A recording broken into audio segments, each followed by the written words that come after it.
Hey Juan, do you have a profile? Please stand by for departure.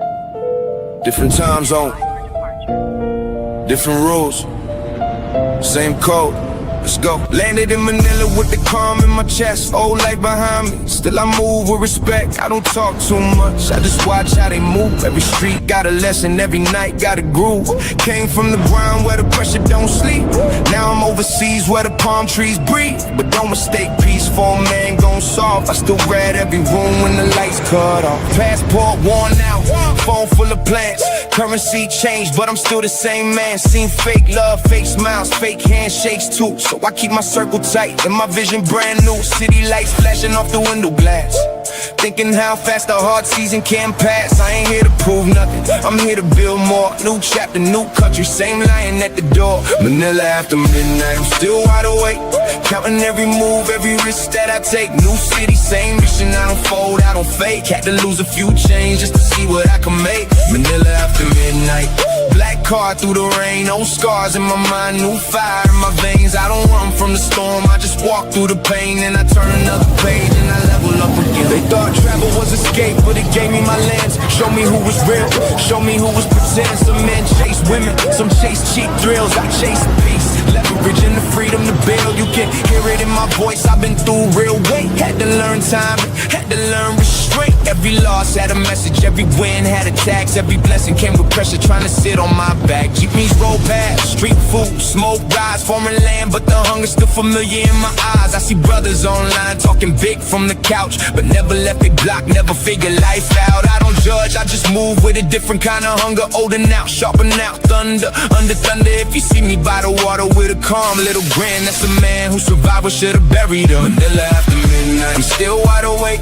Counting every move, every risk that I take. New city, same mission, I don't fold, I don't fake. Had to lose a few chains just to see what I can make. Manila after midnight, black car through the rain. No scars in my mind, new fire in my veins. I don't run from the storm, I just walk through the pain. And I turn another page and I level up again. It's for the men who got tired of the script, tired of the bills, tired of biting their lip, tired of being told what a man can't be. So they book that flight just to breathe and think free.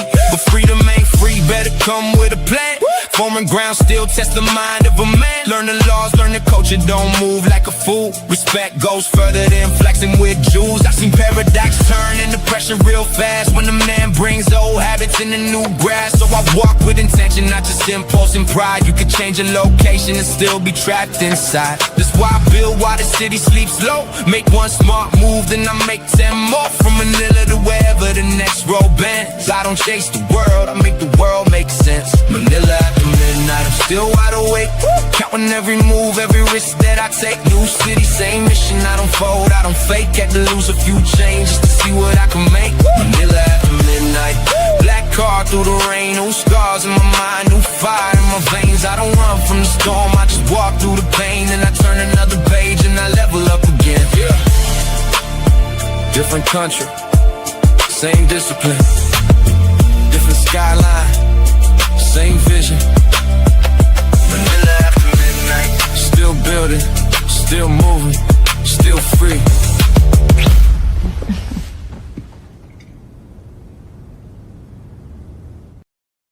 The time, and then you ain't gonna show back up.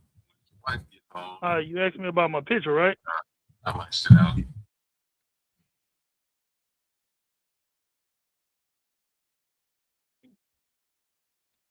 All right. Sorry about that. I'm playing music and playing messages. Welcome to another live. This is an impromptu 250th 4th of July weekend open panel. Literally, we're going straight to an open panel. So we're on an open topic. You can talk about anything you want to talk about, whether you feel like America is free for us as Black men, whether you feel like everything's going well. I think personally, there's a lot of people that are plotting for the American demise. At 250 years, as advanced as we are, some older nations out there don't really like Americans for multiple reasons, one of which we are now the leaders globally on damn near everything. You don't think some of those old, you know how they say the good old boy network, but they got good old boy countries. You don't think some of them got some problems with us being Americans? and how successful we are, how we're projected globally to other cultures, so much that everybody's fighting to come here to America. How many people are fighting to go other places? You know, we got our small little few. We got passport bros. We got expats. And all we're doing is really geo arbitraging, right? We're leaving, making our American dollars, and we're going to other countries to live and exploit the benefits of the American currency. Necessarily doesn't mean we don't like America. Doesn't mean we don't like American dollars. We just want to live a little bit better, maybe a little bit healthier, and a hell of a lot longer in some places. So they say. I can tell you what, some of us can use it. I can't wait to partake. Right. So, by the way, if you don't know, Black Man Travels, obviously Travel Unfiltered and all the other names that he wants to go by, but his moniker is Black Man Travels. Kanal, we know him as part of the third of the Lion's Den, as well as his own host and channel. And then I have my nephew up here. You can just call him Juan. But yeah, so these brothers are well versed in history, and I'm telling you, I learned things from my nephew all the time. You know, he's just teaching me the meaning of Creole and other cultures and what it really means by the Portuguese. So I'm sitting here getting educated left and right, and hey, I might be old, but I'm willing to learn. You get me? I'm sitting here playing around with AI. That intro from the video, that's all AI done by a 58-year-old. You know what I'm saying? So I try to keep up with y'all. Young bucks, you know, and young, pantherettes or whatever you want to call them. So anyway, guys, we're going to go ahead and open up the panel. Like I said, you guys are able to bring up whatever you wanted. I just want to do a brief introduction. That's done and said. Let's get with the conversations and what you guys want to breach as far as the. you know what? Let's start off with the Creole. I mean, I like to learn more about that because I speak Creole, and so from the island of Haiti, you know, there's several countries in the Caribbean that also speak Creole as well as in South America, as well as in Africa. So I am curious to know your perspective on it. Yeah, well, the actual word Creole, it just means native. You're native to that land. That's actually a Portuguese word. It was even given to the Haitians by the Portuguese. Okay. Yeah, so, but the funny thing about the word Creole, it's real sensitive, especially in some places like Louisiana. Like if you go in certain parts of Louisiana, especially southern parts. I'm from the north of Louisiana. I didn't know it was that bad until I moved to the south. I lived in the south for about 13 years. I lived in Lafayette, and it was sensitive there. Don't you know that in South Louisiana, they don't even know that Haitians speak French? You know what, Juan? I have an interesting story to tell about that, about folks from Louisiana. Now, and I wasn't sure exactly what part of Louisiana, but a woman made a very disrespectful comment towards me, and I had to check. Oh yeah, they can be some real. They not real. They can be some heavy.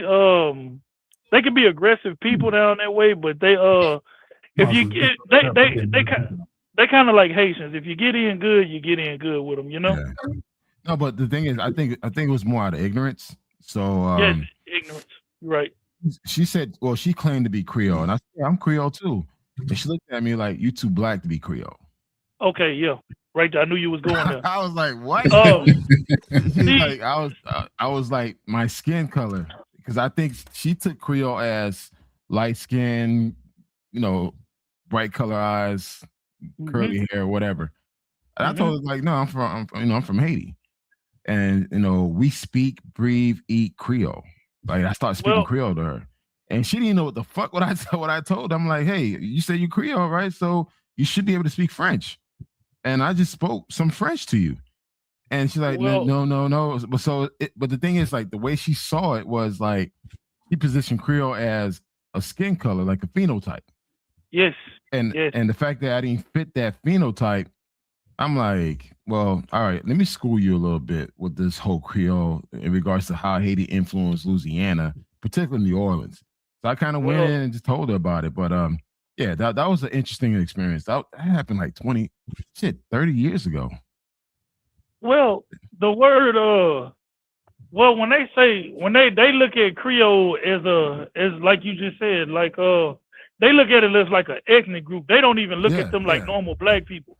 If you say that you Creole and you're not from Louisiana, you're not light skinned, green eyes, straight hair, they say that you're not Creole. But actually Creole, the way that they look at it is it's just them.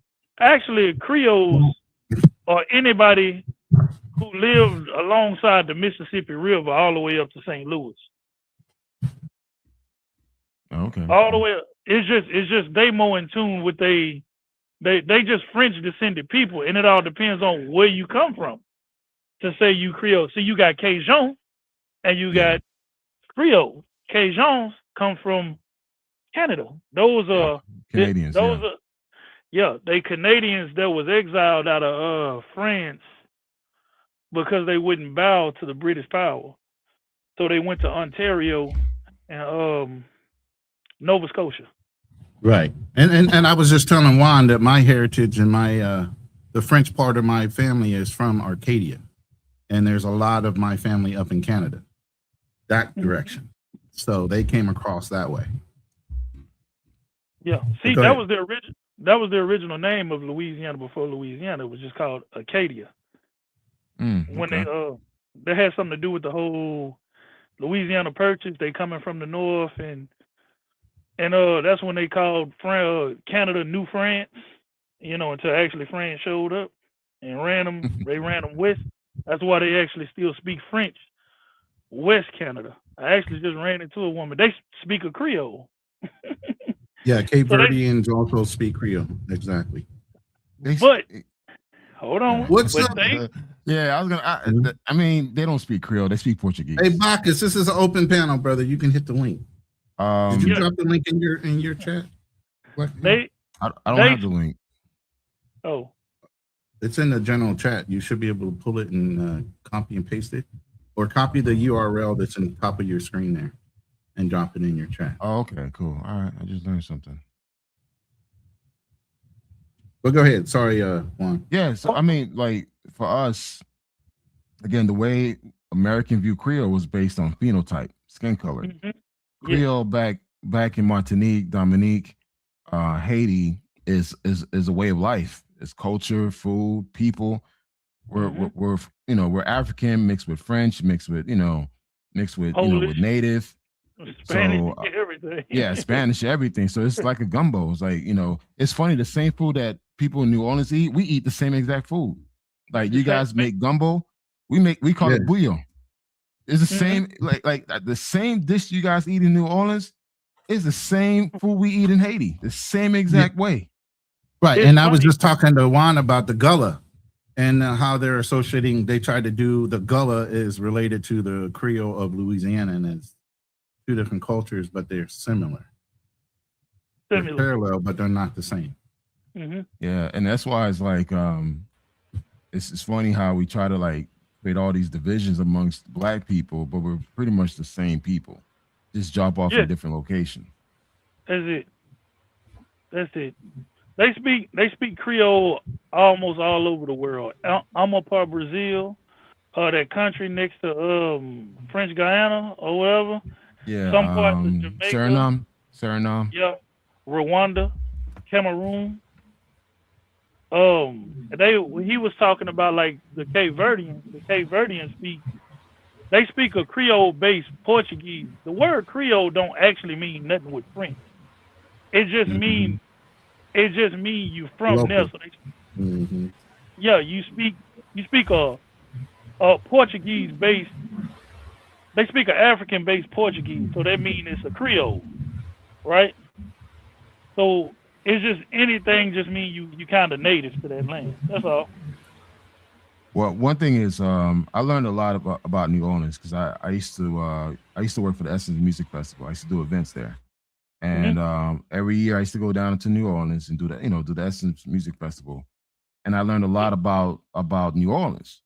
And I learned that the French Quarter was inspired by Cape Haitian. The architecture that actually built out Cape Haitian, based on the building structure, he went to New Orleans and actually brought the same design. Well, can I raise my hand on that one? Yeah, go ahead. Go ahead, bro. They may have you up here to educate, bro. Believe me. well they may have did the architecture, but the Italians are the people who built the French Quarters. Yeah. I know. I'm not saying. Wait, hold up. Clarification. I never said they built it. I said they helped inspired the design of it. Oh yeah. Yeah. So it's like because like if you go through the is it the French Quarter? There's a section looks just like it in Haiti. Area called Okap, Cape Haitian. That's the northern part. That's where the first king of Haiti actually resided. And if you look at, and I did one of the tours there in New Orleans, and the one of the historians was referencing Cape Haitian. I'm like, well, my mother and father's from there. Yeah. And it's like, it's like the architecture that actually designed the Cape Haitian buildings came down to New Orleans, and they helped inspire it. But I didn't say no building. Of course, whoever lived there actually built it, but as far as the architecture design of it was inspired by that. Yeah, you absolutely right. 100%. And like I said, the food, the rice and beans, the way you guys cook the fish, everything, same way we do it. Same exact way. The gumbo, same thing. My mom does it. We just call it bouillon, but in New Orleans, it's called gumbo. The funny thing about the gumbo, you actually know what makes gumbo gumbo? It's the okra plant. Yeah. Yeah, it was called gumbo before they brought it over from Africa. I don't know why they call it okra now, but we put okra we use okra as well. And I don't like okra. I hate okra. And my family eats a lot of okra. They fry it, stew it, bake it. Whatever they do with it. I don't like the slime part of the okra. If no, you me can either. get out of the slime, I'm good with the okra. I'm good with it. I like it, but the slimy part is that. But anyway, I want to welcome the other two brothers on the panel, Bacchus Fleury, and also my brother, Financial Frontier. Happy 250th anniversary of the United States independence. How you brothers doing? I'm keeping $250 in my pocket by not going out and wasting it. That's how I'm doing. I heard that. I got better plans for that. That's a round trip ticket to Columbia. Hey, it's not wrong with being economically sound and aware. What you mean? I mean, I got to spend that off. I'm be tricking off on that. But anyway, I'm just planning. I'm just up late because I'm just planning my next little adventure. So yeah, brother, I've been seeing your photo shoots, man. You definitely got willing participants all the time, everywhere you go. I don't know, bro. It ain't easy, dog. It's a lot of no's just to get one yes. Right. So, try to make it do what it do. I got lined up for this year. I'm working on. So burning the midnight oil. Y'all talking about gumbo now? I'm hungry. So that ain't helping. Just get you some okra, man. I like okra. I ain't gonna lie. I always used to like my greens growing up as a kid. I know you can't tell by looking at me, but I used to like my vegetables. So it was good. So, hey, buffalo grow big too. What you mean? Don't all they eat is grass. Just because we eat green, yeah. Stop it. Go ahead, Financial Frontier, which is financial freedom. Come on, bro. Freedom of the frontier. You can make it financial freedom right now. Heck yeah. You know what I'm saying? America, one of the greatest countries on earth. I love it. As a black man, it means everything to me, man. It's the only place that I've actually have heritage in. It's my country. I claim it. And, my roots are based in there. And, at least my recollection of how I remember history is our people came from nothing and built something for themselves. So it's a great history, one to be proud of. I love it. We were one of the greatest empires. It's where a black man could do one of the greatest things he could do in the world if he puts his mind to it. And so at the end of the day, nothing's stopping you. I love it. And the Independence Day just represents the freedom of myself at the end of the day. What I've been able to achieve, what I've been able to get for myself, earn, and take. And so at the end of the day, that's what it means to me. Shout outs to the country. Shout outs to left and right. Shout outs to all political parties, all people. You know what I'm saying? It's the USA. Right. That's how we do it. So I love it. Race It's a in day it. of celebration. That's the biggest thing you can say about Americans. It don't matter if we fighting like cats and dogs. And I noticed this, and our military brothers will tell you this, and most of y'all even play sports. Who give a fuck if y'all liked each other? If you were on a team, y'all battle together. Y'all can have your dislikes in the back after the fight is over. But anybody come up against America, don't think we that divided that we won't come together. That is one thing about our nation that we have learned to do. Put our differences aside when it really fucking matters, and we get done what needs to be done. And You know I what I'm saying? often tell people, like in the military, they might see me rocking the MAGA, they might see me rocking Make America Great Again, but I rocked Obama. Like at the end of the day, I was a veteran. I served regardless of who was on the wall. I didn't decide to withdraw my patriotism because I didn't agree with who the American people voted for. That wouldn't be American to me. So I never actually have disagreements with nobody because their opinion is their opinion and that's their right. And so at the end of the day, it doesn't bother me no mind. I'm going to do what I got to do when it comes down to every day and how I live this life. So I think it's great. I remember my friend asked me, he's like, "You're black. How do you be so patriotic?" I'm like, "Bro, this is my empire, bro. I don't know what you're talking about, but shout outs to you. I wish you the best." Right? Hey, this is open forum. There ain't no format. Y'all just keep it rolling. Whatever you want to bring up, whatever you want to talk about. I ain't been online in forever. I did something yesterday with no excuse, just randomly, and not randomly this. So I don't know. I'm kind of out of the loop. I kind of been out of the game for a minute. Hey, don't worry, man. I've been gone for a while. So like yesterday was really my first time being back in swing of things. So- Actually, last week was like my first time back. So let me ask you guys this. I know we've been in the news for doing a lot of wrong things, being controlled by the little hats, and we're the American police. We feel like we need to enforce and push ourselves into situations that don't belong to Americans as far as our reason or being. Do you feel globally there are a lot of older nations that have some envy toward the success of the American country itself and its people because they've been doing it longer, quote unquote, so they should be better? Wait, can you rephrase that a little bit? I think I get Do what you're you saying, bro. feel that globally we have global haters from older countries? I don't think so. From what, as long as we've been around, which is not as long as some of these other nations, you don't think we have some global hate when it comes to how much success has come out of this one country at such an early No, time frame? no. I don't think so. I travel as a Canadian. Well, too many people. I meet too many foreigners that say that they glad they here to get some of this good money. Yeah. I mean, like I Better say life. this. I've never experienced anything negative as an American in another country. I never had anyone talk about politics with me or anything like that. I try to avoid stuff like that. So I personally have never experienced it. And now with the World Cup, a lot of people come here into the U.S. They now starting to experience the U.S. for what it is.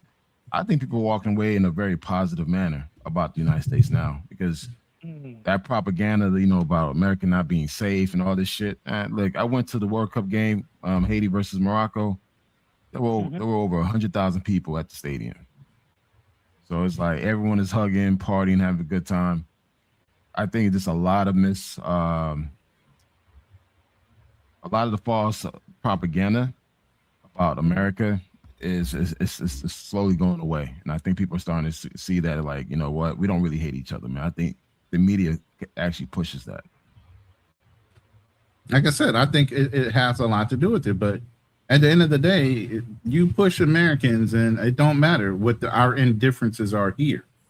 On a global scale, we project as united, and that's why you can walk in certain countries and do a head nod. It don't matter if he's white or black. If you know he's American, I mean, what that means. This is how you can tell some cosplayers out there. You do a little head bob to another brother, he automatically is going to do what? By nature, you're going to head bob back. Right. But Yeah, I've if done you that. run into an African that doesn't know that, he doesn't know what you're doing. He's kind of looking at you sideways, like, "What's that?" Yeah. I've run into that many a time. Seen a couple people that look like my cousin, and just just looking at me sideways, like, "Huh? You okay? Something on your neck?" I was like, "Nah, I'm good." Right. Well, Ronan, you might be right, man. I just ran into something the other day. An African accused me of stealing something out of all the foreigners that was around. I was only, and I think he kind of got me because I was an American, maybe. Maybe I'm wrong, but he flashed off and went off. Well, you probably did it, so that's why. Yeah. No, I probably did. Stereotypically, you know you stole it. Tell the truth. No, I will tell you the truth. I ain't no. Hey, look, I ain't rich, but I ain't poor neither. I know that's right. My brother be putting in the hours. You know what? Like my dealings with Africans is not all that positive. Because one thing is they treat me a certain way when they assume that I'm American, but once I say I'm Haitian, oh, we're family, we're good now. I'm like, wait, keep that same energy, dog. I don't fuck with you either. So it's just like that's something I've always had this back and forth thing with Africans. Like when I talk to them, how they like to speak very negative about African Americans or Black Americans or whatever names you guys decide to be called today. I'm always have to constantly. That was a slap in the back. No, I mean, come on. One day you guys this, one day you guys that. Fuck it, I'm confused now. But man, I'm with you on that one. I'm just saying, man. Like, listen, I'm always constantly defending. Like, hey, listen, I was raised here. My ex-wife was African American. My kids are African Americans. I learned to appreciate and understand the Black history, the Black sacrifice, the Black contribution in this country. So I respect that. And I can't let another person that just got here 2 or 3 years ago talk shit. So I always checking their ass. And again, once they realize, oh, I'm Haitian, it's like, oh, you understand. It's like, no, I don't. I've been here since the 70s. It's just like, I was raised around them.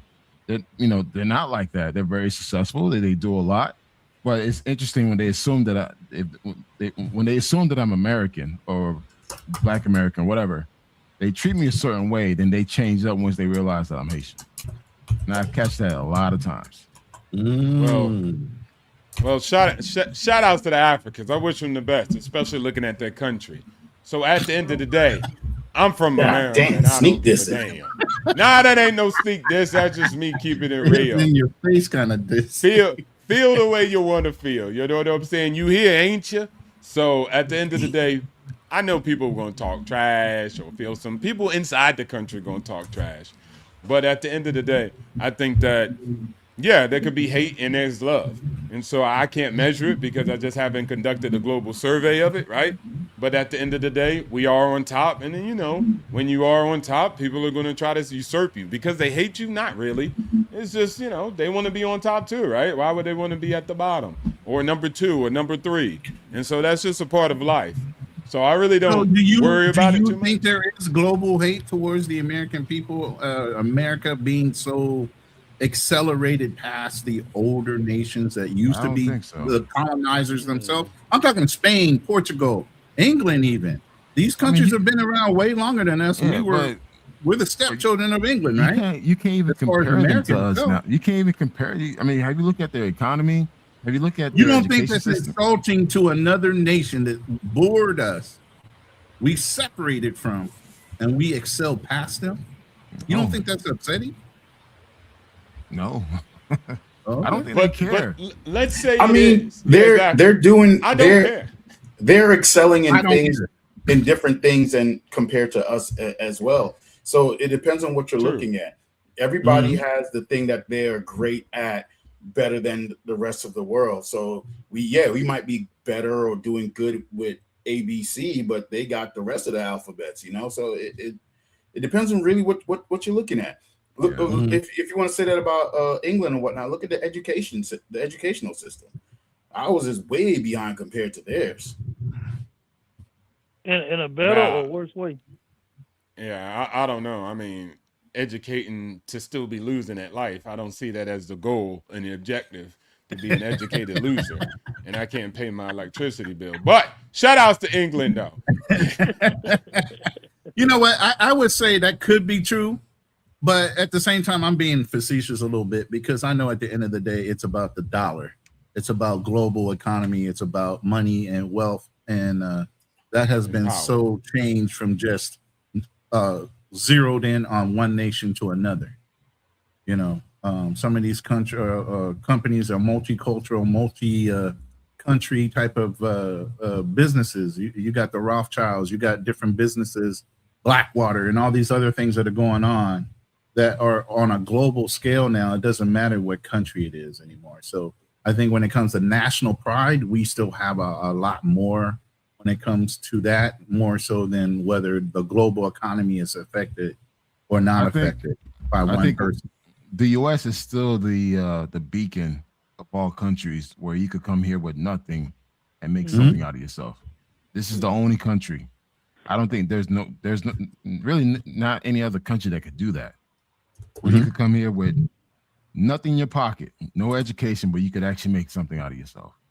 And I'm living proof of that. My mother came here in this country legally in the 70s on a raft boat, just like other Cubans and Haitians came in back in the 70s.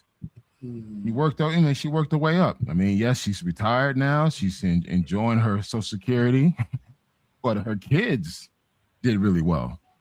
So for a woman that couldn't, do nothing in Haiti, risk her life, including my life, come to the U.S., and I have all of her 6 kids, advanced degree holders, all making 6 figures, all doing quite well. Her grandkids are now attending Ivy League schools. My one of my nephews just graduated from Harvard Business School. I have another nephew at Georgia Tech getting his doctorates. So again, this is from one generation. But don't we hear that the same with the Africans that do go to London that are doing the same thing? Are there? I assume they're not going there and having a worse life than where they came from. I mean, nah. Yeah, I mean, I think as long as you leave your country, you're always gonna have a better situation, especially if it's a third world country. But I think the U.S. still top tier over England. Yeah, like this is where you could come here, like within the next 20 years, you got a smart idea, a smart business plan, you could actually become a millionaire. If you get, if you put your money in the right investment, this is the only country you could do that. I mean, granted, yes, you're gonna work your ass off. You may be stressed out, you may have bad health, but you still have opportunity to do better. And again, I'm living proof of that. My mother came from a place where she was homeless with my brother. My mother told me, she shared a lot of stories how life was for her in Haiti. But when she came here, this is the only place where she could come. She worked as a housekeeper, cleaning people's rooms, but she was able to retire off of that. But guess what? Her children were able to go to school, get their degrees. Her grandchildren are now taking things to the next level. Ivy League graduates, dentists, doctors, engineers, lawyers. Yeah, so it's like, this is the only country you could do that. And I'm grateful for that. And again, I can never talk shit about the United States. Like, But you want to, go ahead. I'm listening. No, go ahead. I'm done. The only time I really hear people, the only time I don't have problems with like Africans or Caribbeans or anything. The only time I hear about them, really like bashing America is when I hear them talk to women. Like, no, when I talk to other like women that tell me that they dated African, they have bad stories to say about how they talk about Black American men, but I never. It's completely fine. I don't get it from them. Hey, look, it's completely fine, bruv. If I came from Africa, I would say the same thing too. So you got it dirty, Mac. So dirty, Mac. But at the end of the day, what you just said, Black Man Travel, is on point like Stacey Adams. I mean, and I'm not even against this, but other countries don't have the same policies. If you came and tried to become a multi-millionaire in China or Thailand, nothing against you. They're just very protectionist. They're going to protect their own economy. They want their people to win. They don't want local competition amongst foreigners. And so at the end of the day, I'm not saying that's wrong. I'm not saying they should get like us. I don't care. They can do whatever they want to do with their land. It's entirely up to them. I'm just pointing out the difference. And the difference is in America, we allow that. I mean, that's like written into our story, and massive amounts of people have lived that experience and done extremely well. And so that's the big difference. Now, again, that's just a difference I like. You can like whatever else other countries have when they say, hey, this is our land, our country, we're born from here, this is our ethnic background, and we should progress, not foreigners. That's okay. I don't have nothing against it. Do what you do. But I'm just saying that's a big difference. You know, it kind of ties in when I hear Americans talk about foreigners or immigrants coming here to take their jobs. Like, what jobs? They come here to do. I didn't know jobs are color coded. First of all, I mean, it must be implied that there are certain jobs that are. You kind of hear it a lot, and it's just like to me, that's a big ass excuse. I mean, if you threatened by someone that speaks barely English, that speaks a volume about your character and about your education level. I'm never threatened by an immigrant coming here because I know my skill set is way above his. But when people start talking about, well, they come taking all the jobs and this and that, whatever, I'm like, you absolutely right. And I noticed that foreigners, when they come here and they get to like certain jobs, any job, they'll do anything. They real calculated about it. Real calculated. Yeah, for the most part. But people be hating. That's nothing new. I mean, even Trump and Elon themselves had to condemn the nonsense when people were mad at the H-1B visas. Indians ain't committing crimes. In Fresno, they actually had the lowest crime rate in all of Texas, but people were still complaining about it. Of course, when you do good, just people are going to hate. If you are an Indian living in India doing good, people are going to hate because of different backgrounds. If you're a Haitian born in Haiti, you know people are going to hate because they have different backgrounds and they're going to try to stop you and block you and dirty Mac. So it's just a thing. It's a human nature thing. But across the board, when it comes to like policies, your right and your ability to move throughout the society, that will not stop you. But hating will be all up and through people. In all different class, cultures, race, genders, people just gonna get the hate. Yeah, you got that job. You might have did well for yourself, black man travel, but that's because you a cis heterosexual male. That's why. Somebody's gonna throw something at you instead of realizing you did it with hard work and dedication. Mm-hmm. Welcome, Nat Neezy, to the panel as an addition. Welcome, my brother. We just celebrating 250 Independence Day of the United States of America. It's an open panel, open for whatever discussion you want, where the position of black men are in 2026 to whatever you want to talk about. We're kind of open right now in the conversation. So y'all already exhausted the fact that y'all Negroes was enslaved up until 1865. Hey, can I say something to Nat Neezy real fast? Oh yeah, okay. This is my nephew Juan, by the way. He's very peace, Juan. By the way, yeah. No. I just want to say, man, I'm almost a fan of your work, man. I'm not gonna lie to you. Thanks, brother. Yeah, I'm almost a fan. Why almost? Man, look, I've been. Because he's a man. He ain't gonna say he's a fan. That's why. Yeah, right. You're right. Yeah. You know what? I'll bite the bullet, man. I'm a fan of your work. Back from the Razor Rays days. Ooh, that's what's up, brother. I appreciate it, man. Oh, yeah. So, to the topic, right?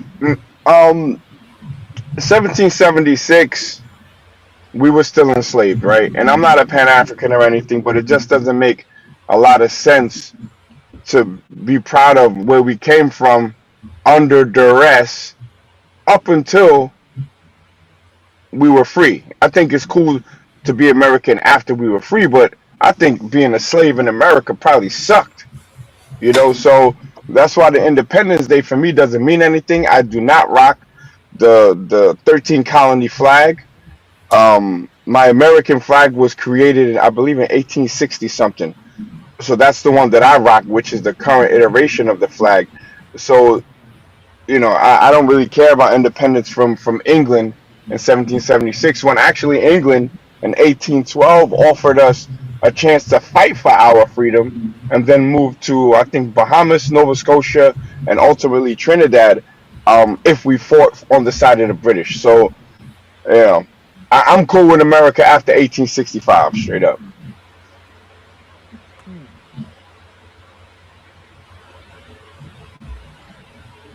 I got a lot of feedback, I think, from Bacchus. Oh, my bad. He's back there working, man. So he's trying to multitask. Well, who's that? Yeah, I Is had my Bacchus mic open.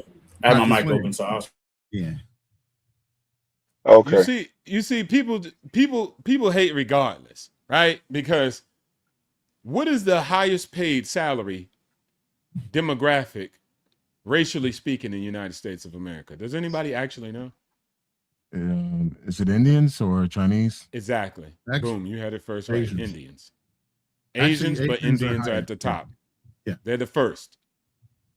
But in the comment section, somebody's like, well, they get underpaid. So how do you get underpaid when you're the highest paid salary employees in the United States of America? See, math don't matter when hate comes through the heart and the soul. It's really irrelevant, right? It doesn't matter what you do. Now, that's beside the point. United States of America all day. And if you can't outperform, as Black Man Travel said, if you can't outperform the next man, then you're going to get defeated no way. I could take you back to Africa. I could take you to Malaysia, wherever. If you don't outperform, you just get mollywopped. And so at the end of the day, it's either perform or lose. And America definitely has that baked into the way it operates. Right. Yeah, there's going to be issues and stuff like that. Nobody's perfect. So don't go into flights of fantasy, nostalgia, and utopia. You got to go into reality. Every country has their issues, right? Every country has their progressions and transgressions. And so at the end of the day, what can you do in 2026? Ask yourself that. Yeah. You have no excuse nowadays, man. Well, I mean, like I said, You know what? Let me ask y'all something, because it just came to mind with what you just said there, financial. I know when I was growing up as Gen X, and I think maybe even Kanal might have experienced this. Obviously, Nakneezy and Bacchus are just as old. We didn't have DEI hire. There wasn't no equality of hiring. You either had to be the guy and 10 times better, or you didn't get the fucking job as a Black man. It's like with these laws, it's softened our culture to enough where it's still the same. Now way. we're Nothing not changed. trying to fight as hard because some of our people feel like they're entitled to the job and don't have to work as hard anymore because there's other people coming in that are immigrants that are less than them. You get what I mean? There's a pecking order somehow in their mind mentally. Obviously, they're delusional. There's no fucking pecking order. You either get in and get grimy with it and do what you need to do in order to excel and be the best at it, or you don't fucking go anywhere. There's no fucking pecking order in this shit. Just because you've been here longer. Yeah. I still think as a Black man, you still have to work twice as hard, know twice as more than the next person. It is what it is, especially in corporate. A Black man in corporate America is not ideal best practice. You know, especially someone that have a unique skill set. Yeah, then you are considered valuable. But in most cases, man, they don't want to see us in there. I said in a lot of these rooms, man, they don't want to see us in there. Unless you're making the money. That's it. Oh yeah, if you're making the money, they definitely happy to see your ass. Believe me, I came from a sales organization. That's all that matters to me. Right. I don't care where the hell you at. If you're in Africa, Africans won't want to see you in the room depending on what tribe you come from. So at the end of the day, it's like to make it a separation. I just had to jazz it up a bit. That's it. God damn, man. I thought I was in the racist and a son. God damn. I feel no way. Like Martin Luther King compared to this guy, man. Damn, financial. He made shit. Oh, I'm dying over here, man. The clicks. I can't believe you did that. Salute to my brother, my family member, Felipe. How you doing, my brother? I'm good, brother. Good to hear you guys. It's always a positive discussion. I just came up real quick. We had talked about the IT thing, and I'm going to tell you why I said what I said. My sister is a Berkeley grad. She got her degree in computer science, and then she got a master's at Northwestern and an MBA at Harvard. And she's an IT person. The reality of it is there aren't a lot of Black people at the higher levels of IT that are competing with the H-1B people. They're not. And part of it is the cost of somebody like my sister, who eventually became a C-suite person, versus a Chinese IT person or a Indian IT person. And I saw it firsthand. During COVID, the courts were closed. I'm an attorney. And so I went up to Google and worked at Google while the courts were closed. And it was, I was in San Jose, and there's nothing but Chinese and Indians there. I saw it firsthand, working in their law department. So I don't know what Financial is talking about, but I can say with some certainty that the Blacks are just not in that area in numbers. They're not getting hired. And when they do get hired, because they have skills like my sister does, they are asking for the kind of paycheck they deserve. So I kind of missed your point there where you said Indians are the highest paid, but yet they're not cheaper. And the reality of it is you can hire 2 Indian IT engineers for the cost of 1 American one that went to Berkeley or Stanford. That's just a reality. That's why they do it. And they're the highest paid, though. You have to argue away that. You have to argue that in comparison, a white individual. Well, what are you talking about? Let's clarify that. Because that's just the statistics. I'm talking about a person who's got at least a master's degree in computer science with heavy math. Well, that's a very specific situation. So don't you see that kind of wild that you just added? It's a master's degree with specifically focusing on mathematics. You don't think that's pretty wild? What percentage of Americans even have that? Number one.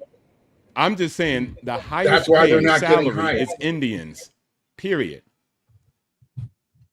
The Indians that are making the big money are usually doctors and engineers and chemists. In the IT field, first of all, most of the Blacks don't have the skills. They don't have the math. Second, they're not trying to hire them because of the cost of their employment. If you, like my sister, you keep saying IT, I'm giving you an example of, I said it depends why they are the highest paid. If they're a doctor, if they're a chemist, if they're an engineer, they're making big money. But if you're talking about IT, they are cheaper than American IT people. You got it. You're right. So anyways, you go out here and compete. I'm not doing them like that. What am I? I'm not about to go back and forth with you. If you believe what you believe and think what you think, then roger that. Continue to live on that. I'm not against it. For my opinion, what's your support? I told you what my support was. The numbers, the statistics that say that. Have you given me a statistics on IT and a master's degree specifically focuses on mathematics? No, you did not. And then you showed me no evidence that they discriminate you because you're Black.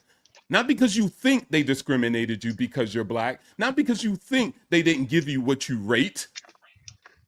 Specifically, you have to show me evidence of that, because you made the accusation that someone's doing something illegal because that's illegal in the United States. What is the benefit? Let me ask this question real quick, and maybe we can get some clarity on this. What is the benefit if we have educated people here in America to bring somebody over on an H-1B1 visa? Cheap. To a They're company. cheap. They're just cheap. Highly educated and cheap. But aren't they getting the same pay wage as somebody that would be in America with that equal or level? So then there's the discrepancy. Why are you bringing over H-1B1 visa personnel if you can get the same type of quality people here, other than it's cheaper to hire the H-1B1 visa because maybe you're cutting some corners on promising them citizenship on a long-term hire or something like that?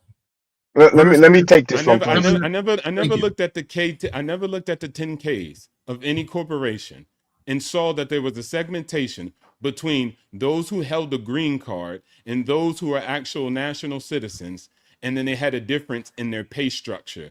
That is not supported in the documentations of the company. So unless the company is committing fraud, because they're not subjugating those two different differentiations, and two, violating the United States law, because obviously that's against the law in the United States. I gotta blow the buzzer on that one, financial. Only reason I'm saying that is what would be the benefit of them running that study besides to point the finger at themselves? Who's going to pay for that study? You get what I'm saying? It doesn't benefit the corporation to want to do that statistic, because they would be kind of like blowing their own whistle on themselves. It would be illegal for them to do that. You can't discriminate and decide to pay somebody different based off of their green card situation. That's illegal. So unless you got the biggest court case in the United States where you could sue Google, Meta, Alphabet for discriminating specifically people with specific green cards, then go ahead and do it. I'm not against you. I'm not saying don't do it. But you have zero evidence. You have not took them to court and proved what you're saying is true and valid. And if it is, and you truly believe it, I say go get the lawyers, because you would make one of the greatest compensations and actual benefits ever in United States history. BEI and everything else have been taken out of the factor mill, so you can't go back and sue on something where you're talking about. No, that's not about DEI. That's discriminating somebody based off of their actual documentation. Whether they hold a green card or nationality. But the whole thing is, even when being hired by corporate America, you're either being hired at will or you're being hired under a specific contract to do a job. So if they but you still decide not to hire you, you can't say, why didn't you hire me? Because you just weren't the fit that we wanted to be with our company. All I'm saying is prove it in court. What you're saying is just an allegation. What I'm saying is, can I jump in here on this, until please? proven guilty. Go ahead, but go ahead. Y'all got it. They discriminate. No, man, come on. Unhired Indians. We having a high level smoke. Hold on. Financial on smoke today. Financial. We having a high level conversation. Don't defer like that, bro. Let people get their points off, and you let everybody else be the judge. Shit, I'm scared to speak. Shit. Not now. No, I got nothing but respect for my brother Financial. He know that. So now look, from a person who's not even close to that branch, right? I heard that there was a couple of issues with these H1B1 people being taken advantage of, right, and being abused, threatened to be kicked out of the country and all that based on their status, right? I guess it was some sort of status that was tied to their job. So they were complaining about that. I'm not sure if anyone else heard that, but the only reason to bring someone over on an H1B1, right, is because they're highly educated and they cost less. That's the only thing. And here's the thing where a lot of Americans will fall out is on the highly educated part. Like my brother mentioned the math. A lot of us as Black Americans, we're not like mathematicians like that by and large. So that's probably why the representation isn't there. I think we have to lay some of it at our own feet, on the educational issue, but then on the other issue of the visa and cost, that's business. I see it out here as well. Like they're hiring people at, matter of fact, let me take it to another branch. I've seen Filipinos out here driving trucks on the highways. Filipinos, Romanians, and what they do is they kill the market for the Dutch people who won't work for that same rate. So they keep bringing them in. And what's happening, these dudes are crashing on highways, pulling off from a storage tank with LPG in it while they're still connected to their truck, doing all kind of nonsense, creating issues because they're less trained, but they have the skill set.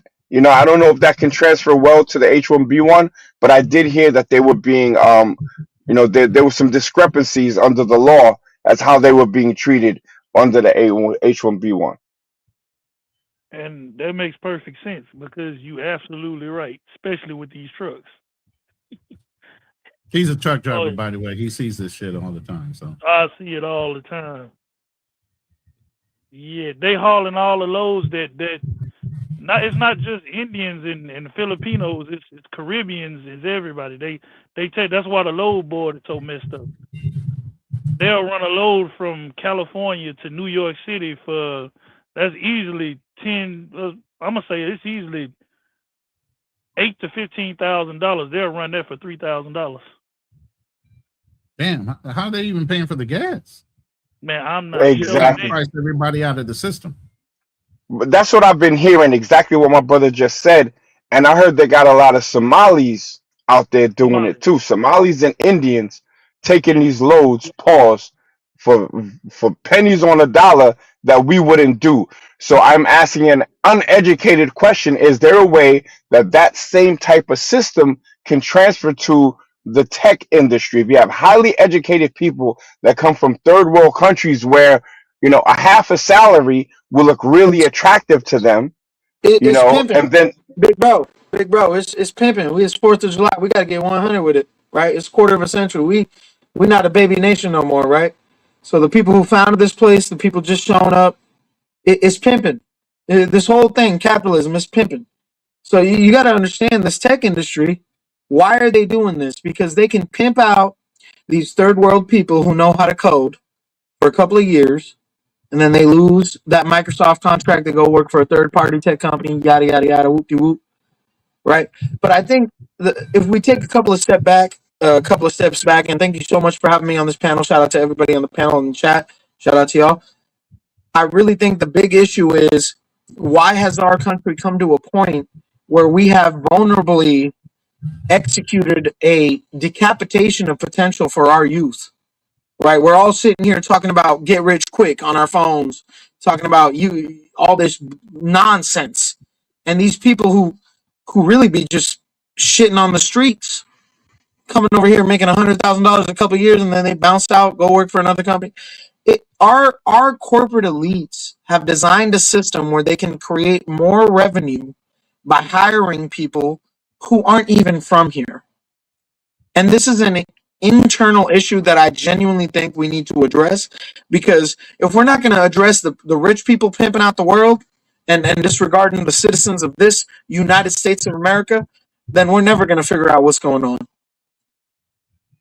They had a slang term. Can I add my part now? Or yeah, go ahead. Oh, yeah. No, go ahead. Go ahead. Call me, Juan. You was about to say something. I don't want to cut in front of you, my brother. Go ahead. No, go ahead. No, I was just saying they had a slang term for it. They was calling it the Great Replacement. So what the brother at the bottom was saying. Okay, shout outs to the Great Replacement. Let's do the math on it. Overall industry. The control of people who actually have green card and permanent residency is 95.7%. Active H-1B visa holders represent 4.3% of all U.S. jobs related to the high-tech industry. Continue. Explain it away. Explain what away? I'm confused with that. Well, I really think let me slow walk this. Explain away that 90%, and I'll actually be conservative, 90% of the people who work these high-end jobs that you keep making the accusation that they're filling up with H-1B visas, 90% of them are just American citizens, period. The H-1B visa holders, the guys who hold actively H-1B visas, right? And they work these jobs only make up 5%. Let's give it 10. Let me take it to 10, just to favor what you're saying. So 10 versus 90. Do you understand what I'm saying now? Or maybe I didn't explain it right. 90% of the people who hold the jobs are American citizens. Boom. They don't have an H-1B visa. Well, if that's true, then this whole argument just went to shit. I didn't know it was an argument specifically on H-1B. Well, I mean, not an argument, but that means an H-1B visa. Wait, hold on. So the argument's that American citizens got the job? No, I didn't hear that either. Well, then what's the argument? What I heard, and maybe I got it wrong. Go ahead. It was a discussion, but I thought that it was based on income values. The Indian people making more because of the position or stems, because they're getting more of the higher end jobs in those industries of stems. We were talking about how even ethnically Black people are not as competent in math because of what we are pushed towards. And you can use that as an excuse for a lot of people, because I'm exceptionally good on math. That was part of my thing, was in architecture. So Ronan, I mean, Matt I'm Neasy not went sure. into a story. Okay. Nat Neasy went into a story, and it was a related story. So unless Nat Neasy gave us that story about some people being manipulated and oppressed because they had the H-1B visas, right? He was saying that the corporation had the power to manipulate some people and say, hey, if you don't do what we say, if you don't comply with our salary that we're giving you, we're going to reject the H-1B visas and send you the hell out of here. That story was completely irrelevant, and what he said was completely irrelevant to the topic at hand. It was relevant because we were talking about H-1B visas, all right? Now, you've been eating too good. You've been eating salmon. Your girl been cooking up too much good food, and you can't hear us in what we're saying, bro. All right? So plug back in. That's what they were talking about, and that's why I put the 90% versus the 10%. I honestly, I feel like when we look at the logistics, right, it's about efficacy. Whether you're talking about people who were here when the country was founded or up to 60 years ago, when we're talking about Harvard getting sued because they're holding Asians and Indians and shit at a higher standard to get into the college, right? And they gotta settle out of court and pay these families because their kids had to work hard to get, you know what I'm saying? It's just weird. So like what I'm saying is it's about efficacy. There was a level of efficacy in this country, and then we had the tech revolution. We had the digital era where you could have a computer in the palm of your goddamn hands. You know, you do everything off this now. And these kids think they know everything. They don't want to do the blue collar work. Nobody wants to be a plumber. Nobody wants to be an electrician. Nobody wants to drive a semi truck. Nobody wants to run a goddamn corner store, right? So who's doing it? Haji, right? Who's doing it? You know, this is what I'm talking about. Like, it even goes back to the LA riots, that Korean dude who pulled up with a gun outside trying to defend his store. Like, this place is a melting pot of chaos. And those of us who can figure out the game and we can play it, we do well. But those of us who don't and we want to resist the game becomes the enemy. You know, and like, I really think all of us know the game is rigged. But like, what are you going to do? You just going to sit here and talk about how the game's rigged all day? Or are you going to get in there and try to get some dubs? Like, are you going to have the Kobe mentality, or are you just going to sit here and be LeBron and hot teams all day? Because yeah, I'm a 93 baby, so I come up from that generation where I never got to see MJ, but I got to see Kobe. So it's like, I don't understand this concept of all these new people, or all these villagers are coming here and taking our job. Motherfucker, you don't want to do those jobs, bruh. Y'all want to be fucking Denzel Washington. Y'all want to be Tom Cruise, Hannah Montana type shit. Hey, real quick, 250. Break down your ethnicity and your background real quick, because we don't know brother, I'm gonna tell you right now, I'm Punjabi. I was born in Astoria, Queens, east of Manhattan River. After 9/11, my family moved to the West Coast. My daddy got a gas station in like 2002. I went to the University of Washington in Seattle. Then I went to the University of California, Los Angeles. I got my law degrees there. I practice law currently. I represent people who get DUIs or are charged with domestic violence assaults.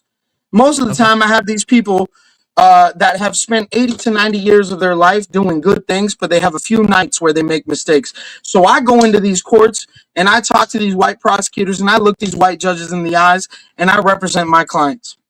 Okay. My perception of being born and raised in this country has always been, I look at Martin Luther King, I look at Malcolm X, I look at black culture. I think the whole world looks at black culture and recognizes the vibe, recognizes the struggle. You don't got to be fucking English speaking or American and like, they got Russian rap, they got Indian rap, they got Brazilian rap, they got all kinds of weird ass rap in all kinds of countries. It's because there's a culture of struggle that the whole world connects with, right? So growing up here, being born and raised here, having 9/11 be a thing, affecting me, but then realizing I ain't shit. My family just showed up in this bitch. There's been people that are more melanated than me that have been struggling even more and for longer here, right? So I look at the game and I see what the game is, and that's why, like, I can't stand with the whole, why are these people coming in here and doing more work? Bro, they dropping the dubs. So we need to get up here and do the dubs too. Like, my mom and dad raised me to respect everybody. And they told me I was blessed to be born and raised here. And it's 250 right now. So like, I'm not gonna sit here and let these people divide us. I've done that my whole life. I try to unite with everybody. But you know, I'm a goofy. I'm at the end of the day, I'm a goofy because I'm a guest. You feel me, fam? You're not a I don't know goofy. who said that. Yeah, you're not a goofy, and welcome to the panel. You're more No, than no, no. welcome to This panel is great, but I'm just giving y'all my experience, like in real life, you know, it's always IRL, good like to in have- I real got a life. question Ain't for nobody him. call you I got a goofy, question bro. for him. Listen. It's Now always good he's to not have speaking fellow about guys. us. No, I know. I got a question for him. At But let what me say this real age quick. did his parents have the career conversation with him? At what age did they start pushing him towards becoming a lawyer or a business person? That's the question I have to ask him, that I want to ask him.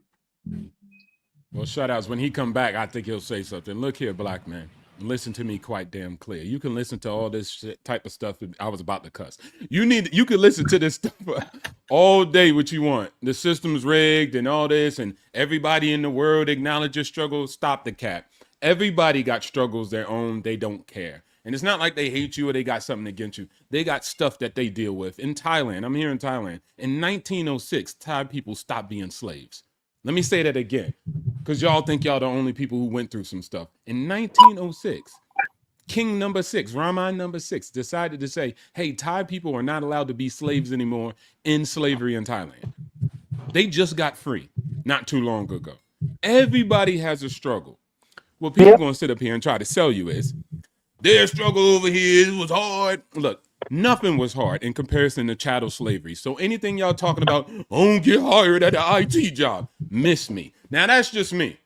All right. Well, you know what's But crazy, at the end brother? of the day, I'm going to talk through the people. I don't give a damn Yeah. what your parents did. I don't care if your mom was a single buck-headed tooth out here doing something loose for a strange piece of change. It's up to you to change your paradigm. Don't blame no school teachers. Don't blame no institutions. Go out here and do what you can do, because I believe that you can do it, and I know you can. We tell people when they little kids that they can do everything that they can. And when they grow up to be salty losers as adults, they turn back around and tell why everybody they can't do it. Gen Z is F. I'm not telling Gen Z that. I'm not leaving behind that message. I'm leaving one behind: inspiration. There's going to be conflicts and problems and turmoils everywhere. Get used Gen to Z it. got the Go out internet, here and win. bro. You know what I mean? They got the internet. I Like know that's the thing that, with but these I'm Gen just Z trying to, kids, I bro. know They that. ain't trying to play in this 9 to 5 bullshit. They ain't trying to do all this Democrat Republican shit. When you really connect with these Gen Z kids, they know what the gig is. Like we used to smoke weed back in the day and talk about the Bro, it's Illuminati and it's 12 all to 12 conspiracy. overseas. It's wild. The game has changed now, you know. And like I gotta tell you this, bro. When you talking about people that have actually come from countries where there was genocide, wars, colonization, all this shit, America's a piece of cake. America's a fucking piece of cake. And I think that's where the divide is in culture, because you got people who were born and raised here, the parents were born and raised here, and they think the whole world's like this. It's all just, I get to complain about the weather type shit. But the people come from places where they get murdered for being who they are, or what God they believe in. So they come here and they're like, oh, I could work, I could follow the law, bet. Yeah, that's And they're called doing America, well. though. You just described America. So, I mean, it ain't sweet for America for all people, and it ain't been sweet for America for all people. So you can't. I understand you, a bright-eyed, bushy-tailed son of immigrants, and salute to you for doing your thing. But there's different Americas. So that bootstrap conversation works for certain places, but there's places where people that look like me and most of my brothers on the panel have a really hard time. You understand what I'm saying? I don't use that as an excuse, but we're not going to do the where you came from is worse than where you came to, because America ain't all peachy keen when you look at it from the outside. You know what I'm saying? I agree with that. Well, I always say there's a big difference between immigrants who decide to come to the United States, right? And regular. Yeah. You can't compare them to all Americans. You know why? Because I know Americans who won't go to the next city. They still yelling at Trump to bring back some jobs in their old small town because the coal industry left about 50 to 100 years ago. They won't go to the next city for opportunity. They believe that the job should come to them. I tell you No, what, but brother, you that's go what to I'm a saying. foreign That's the crazy country. Let part. me land my plane. Yeah. At 250. All right, go back Yes, to sir. 0, and then you can go to 250. This Listen, motherfucker. there's people when you go to other countries that don't do a damn thing, and you know them. Go to India, go to all these different countries. And you got people that get multiple girls pregnant and sit around and drink brews and don't add no value to society. That sounds Those like a thought people from are Compton. What you not going talking to go about? somewhere else. They're going to stay right there where they're at, and they're not going to have the determination and drive to go to a foreign country. So when you match those two groups up, That's the people who wild, though. come to America is a very ambitious set of group of people. You're not I'm all sorry, Haitian brother, people, but that's Black Man not Travels. correct. That's not I correct, only brother. lived overseas for You're 18 spewing years. lies right now, brother. I got mad I've love for you. only You're been there spewing for lies. 18 years. Wait, hold No, on. but First see, of all, this your is the thing. perspective. This is the Okay, thing. go ahead. It's You just, got it it. goes back to my point about the black rap connection, right, around the world. This is the crazy shit right here, right? We talking about how many baby mamas we got in the United States, and this man over here talking about in the United States, over 70% of the population doesn't even have a passport. But you go and talk about countries like Ethiopia, India, and all these weird They don't places got where we say they impregnating women and not fathering the children, right? And these motherfuckers actually got visa stamps on their passport. How many Americans are traveling? Mostly none, right? So, like you said, they want to go to the next city to get an opportunity. But, like, bro, we have more single parents here than anywhere else in the world. And it's just like the incarceration system. We put more people in cells That's than false. anywhere else in the Let world. him So talk. He just that's running. Go ahead. wild. You got No, it, but bro. like I'm just saying, brother, that's wild when the people dealing with the same struggle showing up and doing a good job are the problem. Who said that? Nobody said that. You just keep running. You sound like a hurt woman. Ain't nobody said nothing about people who came here and we don't like them. Nobody said that, bro. You a lawyer. I This is how you literally argue just your shouted case in him out court. for being a lawyer, coming here and doing this thing Exactly. as a son of He immigrants. shouted you We're out. not on that type of town. But what I will say is I didn't miss that whole. Oh, you sounded like you just described a thug in Compton. Watch your mouth, homie, because we could talk about grape culture in your country, and I'm not gonna lay that at your feet. There's stereotypes to everybody, but you got to understand your audience. We having a high level conversation here. For you to take that and just throw it at, oh, that you sound like you describing a thug in Compton while ignoring the thugs in Punjab, while ignoring the CDs and all that other stuff. So let's keep it respectful. Happy 4th of July. Happy shout outs to the United States of America, man. USA. We got a all diverse day. group of people. We having a race war on this mother. I rock with homie. I rock with him. Race war. Yeah, we all good. And like I said, it's such a high level conversation. An intelligent rebuttal should not be an insult, but a way of saying, hey, this is the position you're in. The room that you're reading is kind of a little off, and just kind of cater your conversation more towards more the topic and the level or echelon of people that you're talking to. You get what I No, mean? but brother, this is what I mean. With the whole the reason why I jumped on was because the H-1B visa bullshit, right? Why is it that white conservatives who have an interest in revenue in the US of A, which is all this place is about, let's keep it 1 trillion, right? It's about making a profit. It's a capitalist society, right? We're not a democracy, we're a republic. We're a republic. So these white conservatives are more invested in bringing some dude from Pakistan or Hindi speaking Gujarat or Mumbai or wherever the fuck over here and making a 6-figure salary while we got our brothers and sisters starving in the streets, not having the right school system, and then on top of that, we find out there's an island with some dude named J.E. and all these rich scientists and politicians for the last however many years been getting compromised. It's like to protect TOS, we got to keep it real. We ain't gonna get into details, right? Because we on YouTube. But like, this is crazy. Like when you start understanding that we're not each other's enemy, that's where it gets crazy. But I'll be on a lot of panels, bro. Wait, but the white conservative male ain't race and religion such a topic. You got to understand the white conservative male ain't my enemy though. The white conservative male ain't my enemy. Don't try to come up here and gas. How is that so when they're always going to look at you as a lesser human being? I don't give a damn what you look at me, Pakistani and whatever. You not my brethren. Hey man, you ain't gonna pull no Samuel L. Jackson on Django right now. Don't try to pull none. We ain't doing no Samuel L. Jackson on Django. Don't try to run astray. Hold on now. I just put you in the back for a second. I didn't kick you out the room. But what you will not do, okay? You won't come up here and do that. We can have a respectful, high intelligent conversation. We're all well-educated, well-knowledged men. We'll allow you to put your points across, but don't come across like that, bro. Okay? So calm down a little bit. This is a room where you can voice your opinion. We're not going to get offended. I'm more than happy to see a redneck in his face tell me he's a redneck. You know what I'm saying? I don't care. Doesn't bother me and doesn't affect what I do in my life. So if you have a point of view, you're more than welcome to share it. But calm down about the way you're addressing it. Okay. Shout out to my brother Black Cleaner for the $2 super chat. Mac is speaking facts. All right, I'm gonna bring you back up 250. Let Financial Freedom finish off his point of view, and then he decided to leave on his own. Oh, really? Okay, that's cool. I was about to bring him back up, and I even said so as much. So I don't know how you're an intelligent lawyer and you can't have a friendly debate without getting so upset that you got to jump up out the room. One go thing ahead. I wanted to also speak on, because I spent some time going to school in the UK, was that what I heard from the Black UK people was they have the same credentials, but they are put through a longer gauntlet to get to the same position.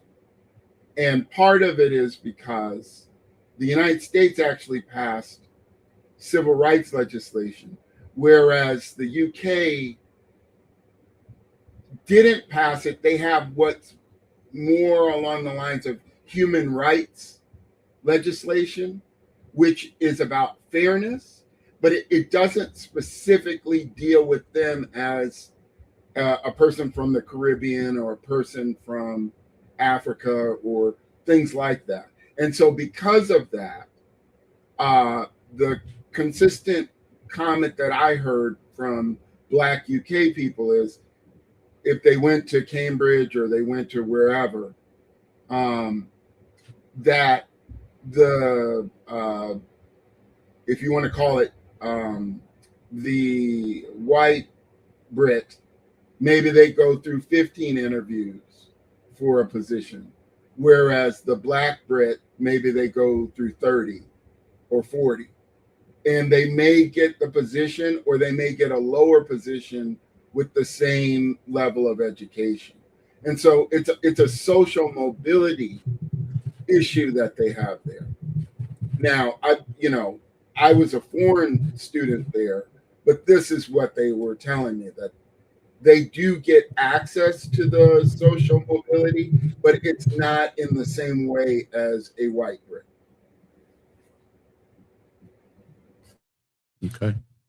Okay. I think they definitely shouldn't be treated unfair and unjust. And definitely they should take their cases up to the court if they can, and wish them the best on their struggle and their fight. And I'm not even being a jokey about it. Merit deserves reward, but you got to fight for it, just like our ancestors fought for it. And so I get it. One of the things I was trying to say to the brother is, I'm tired of hearing all this, letting people come up all up in our kitchen, in our house, talking about capitalism, evil capitalism. I mean, make up your own system and go somewhere else that got a better system, or create the system in which you. But the whole point is the system that his family thrived in, were able to open up gas stations and establish businesses, most likely based on the government allowing them to have loans to start these businesses, is the same system that he thrived on, got to get his education, become a lawyer and everything else off of. But then you're wanting to fight against the same system that helped propagate you up into the position that you're in right now. They get y'all steered in the wrong direction, so y'all keep your head off the goddamn prize and don't buy assets and really out here build wealth and realize that money can capitalize on power too, social, economically, and politically. But here, let me goat you down this lane and tell you that you need to keep your eye on all this other BS. And then at the same time, I'm going to land my plane, trying to sow a divide. I see so many people getting paid or doing just YouTube content. They could be from Portugal. They could be from all sorts of countries. And they always want to talk about the drama of the United States. Okay, what about the drama in Portugal? What about the drama in China? Everybody has their own problem. But here we let people come in and cook up the problem, soak divide. You know why I said that about the white conservative? Because the white conservative, they're all not the same. And I'm not going to cast all white conservatives as racist who are against me and don't want me to see win. There are people who will stand the line and make sure that I get what I deserve too. I can't condemn all of it. I never seen no Pakistani brother fight for my rights in the United States. It was with black people and white people that we died to create the United States that all these people enjoy at the end of the day. It's a mixed history of it. We fought together in the actual foxhole. We had differences, we had problems, but we fought together. And coming up here stirring up nonsense, when in the countries y'all come from, y'all got a caste system that stretches back 5,000 years, where people are just dying and reincarnating, and all they could do is be a street sweeper and act like we got the problem. It's ridiculous. It is wild. Bruh, you really are wild, talking about bro. people being discriminated. And we talking about America? Come on, man. Nak, he got so you I'm beat, saying bro. stop that. And we'll have a conversation with ourselves and sort out what the brother was talking about. Hey, man, these people who are upward mobile, they're being stopped. Hey, they're being discriminated. I'm not against trying to stop that because I'm not for it. So I get it. I'll be on your team. I'll put money up for your cause on stuff like that, regardless. But at the end of the day, that nonsense, nah, I'm not with that. Yo, shout out to my nephew Juan for coming up on the panel. This is his $10 super chat. I think his phone died or he got disconnected. You're more than welcome to join back on the panel if you'd like. Real quick, thank you guys for staying with the live. Like I said, if you'd like to come up, you're more than welcome. Just be, semi-conscious of the type of people that are in the room. Nobody's ignorant by any means. We can all understand and break down information if you're giving it to us rightly. Just a little breakdown on stems as you guys were talking. I went ahead and broke down when you're talking about Asian people by income within the United States household system. Here's the breakdown. When you say Asian, that's a broad enough, but this is the breakdown of just that Asian the diametric when it comes into statistics. Indians are at 151 on average, Taiwanese, Pakistani, and then Filipino. Asian overall, then Chinese, Japanese, Malaysian, Korean, Vietnamese, and so on. So when you say Asian, that's a broad enough scope, just like you say black person. That don't necessarily mean American black or whatever. So let's break that down and understand who we're talking about. Okay? Yeah.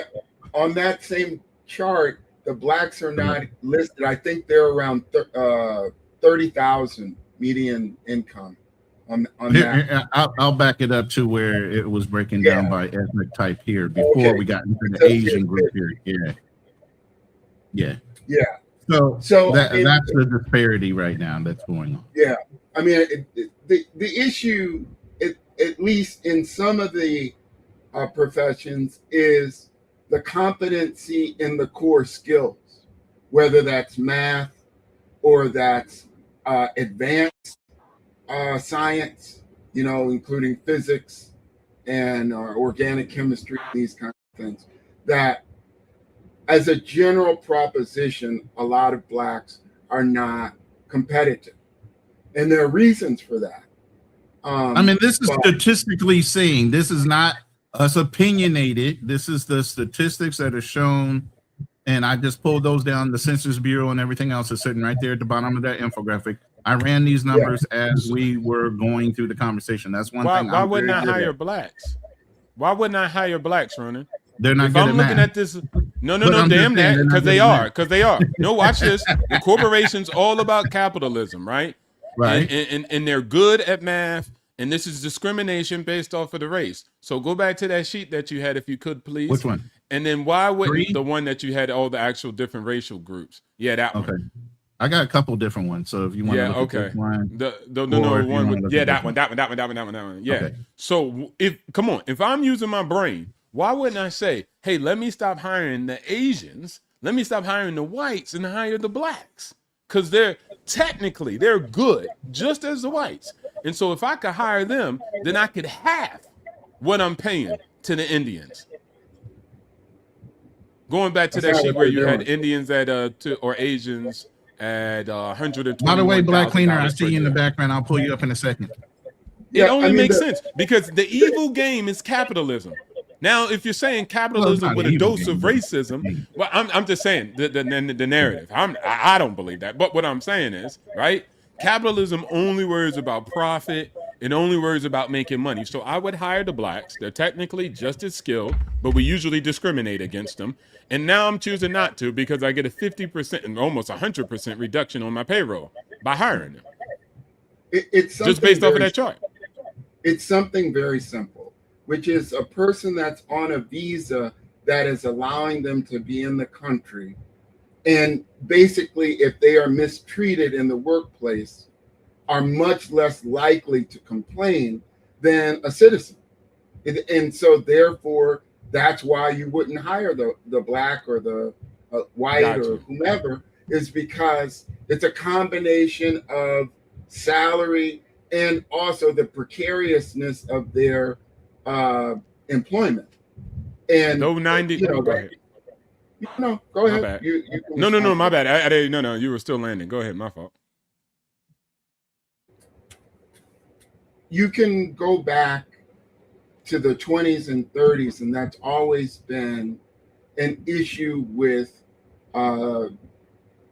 employment in the United States, of putting people who are in precarious positions into a place where they can't complain. And the other issue is skill. It's not an issue of blacks with the training won't get hired because they're black. It's an issue of, do they have the training and skill, and is that competitive with the H-1B people? The H-1B in and of itself requires that the skills that they are being brought in for are not skills that can be hired domestically. That's part of the law. So it's a combination of things. It's not, I'm black and therefore, I'm not going to be hired because I'm black. It's, do I have the requisite to compete? And in many cases, they don't. And that can be where they went to school, how well they did, what kinds of skills they gained in college and their master's degree or PhD or whatever they got. Oh, okay, but if that's the case, you ain't even got the skills, so you shouldn't even be in the conversation. Tool up, homie. So if you're not tooled up with the skills, stop trying to interject yourself in the situation because you don't have the skills. Now you're trying to argue in a position where you don't even have the skill set. I don't care about the reason you ain't got the skill set. Then going in, it's still 90 to 10%. And then again, Ronan, you see, it is about the H-1B visas because that's what he's talking about. No, I get that. But let me say this real quick. And I get this as an isolated incident. His sister obviously is well educated and worth every penny of it. And I'm sure she demands the salary that she demands because of her education. While, as you can see, right, even what Fearless is saying, you can pay an H-1B visa holder for the same position as Lex. It's no so evidence. The advantage, and that's an advantage to the corporation. Hey, we're an incorporated country. Sorry, I hate to say it. There's it's no evidence. There's no evidence, and you should just hire black people. There's no evidence of what you're saying. And but even there's if not you say, enough. Even if, watch this. But wait. You're right. You're right. It's only 5%. Right. There's only 6.7% of black people that can be hireable anyway. So if there are more jobs than black people are available, then obviously the H-1B1 visa or whoever is available is going to get hired. Corporate wise. What I'm saying is, okay, let me accept your premise. You're right. They're plotting this scheme, and then they're trying to underpay them because they're H-1B visas. Okay, there's no proof, but let me just say you're right. All right, there is proof. Boom. It's still 5%. The majority of people who are hired by these corporations are still American. They mostly hire Americans. Right. So what the hell? So you're arguing about a small 5%. Don't face the debate, brother. Come on. Well, you get what I'm saying? I disagree with that too. We go down. I looked up the stats. So please, somebody, maybe I got the stats wrong. Maybe the stats I pulled up were wrong. You just tell me which one you want me to put on. I kind of disagree with the stats. Yeah, I put a stat in the chat that it's 66% of the Silicon Valley people are foreign born. But are they citizens? because now your argument would move. They're foreign born, but they're citizens. So which one is it? Which one are you hanging your hat on? H-1B visas or being citizen born? Can I say this? Because I mean, I know of situations, because I've been in these industries, and what I noticed a lot of times is the companies will use temp agencies. So the company is getting the account to and that's the person who is the American born who has the account, but then the American born person with the account is going to hire these undocumented immigrants to do a lot of the work. So he's on the record, but then he has a lot of people that are off the record. So a lot of times when you're looking at these stats, the stats are skewed because they have all of these loopholes that allow them to be able to do things, to be able to manipulate getting the work done. Yeah, that's right. About 40%. Hey, if somebody wants to send me a link for the Temp work. stats, I can pull those up so we can actually provide them for everybody to see. I kind of But no, looking at what Hellhound is saying here. H-1B companies fire Americans and hire like third-party contractors because one, they don't have to worry about the responsibility of insurance and other things that are ancillary Y'all costs keep making for this stuff having up. employees. I'm not. You know what? I'm not. You know what? But hold on. I want to welcome also our brother Fearless. Finally, able to I join can the speak panel. on this. I can speak go on ahead. this because I actually. And you're a contractor. Yeah, I mean, I've been quiet. Look, Hold on. Fearless and Let me I- do this. Hold on, Fearless. Yeah. Hold on, Fearless. Oh, go ahead. Like Fearless and I could talk about this, man. Listen, for one, they are firing FTE workers to replace them with contractors. By hiring a contractor, you use third-party vendors, which will get them at a lower rate. And understand too, when they hire them, they provide them no benefits. So the typical benefits that That's a you provide huge- to a FTE, a contractor would never get that. So they actually get in at a cheaper cost. So yeah, this whole notion that they're making more money, no, they're hiring more of those people at a cheaper rate versus Correct. hiring Americans, because at hiring Americans you have to provide them with 401k benefits and all this good stuff. Versus when you hire a H-1B1, you just pay them by the hour. And what they do, they hire third-party vendors, and those vendors, what they do, they lowball them. So the vendors are taking a good bulk of their pay. So they probably hiring that Indian guy $30 an hour, where initially that contract is probably $112 an hour. Fearless, you could jump in. But here's the thing. I'm sorry, brother. I'm on my family reunion, and I'm trying to get out to try to clear this up. You are right about the 5%, but what you didn't count was 40% are offshore. So if you have 5% plus 40%, that's 45% of the workforce being non-American. Your premise didn't make sense when you said I would either hire a black because I can pay him less. You can't, because you have two U.S. citizens going for the same position. You can't hire one at 100% or 50% less than you hiring the other one for the same position. That's when you get into discriminatory laws. You can hire someone who is offshore for less money, but you can't hire a white person at 100,000 and a black person at 25,000 for the same position.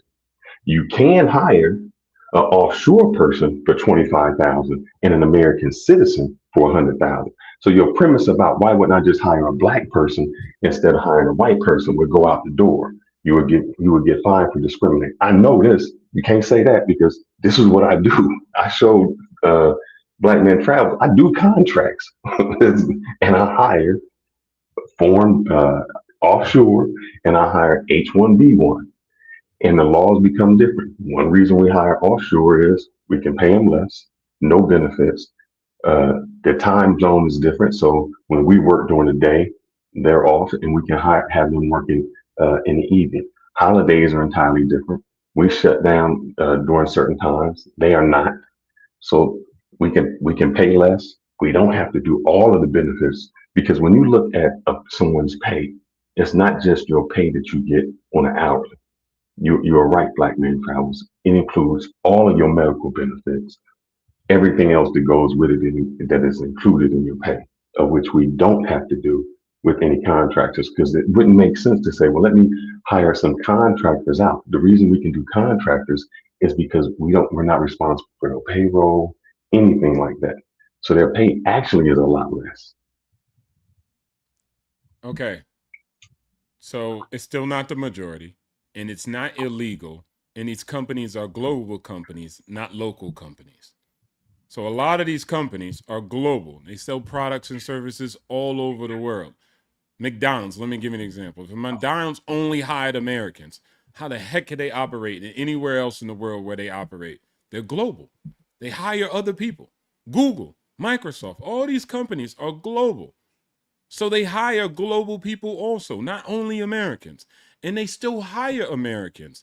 And then two, it's their prerogative and it's their freedom. Even if I give you all the concessions that you make, them as a company and a corporation are allowed to hire who they want to hire. There's no rules in the United States of America. You have to show me where it says that they have to hire 100% of Americans, unless you're willing to get together and pass laws and legislation to create a rule that a corporation specifically has to hire 90%, 80% only born Americans and born for a certain amount of time. They're not breaking any laws. And so this whole notion of it's capitalism, it's no, small businesses are also capitalists. Small businesses are also mostly just Americans.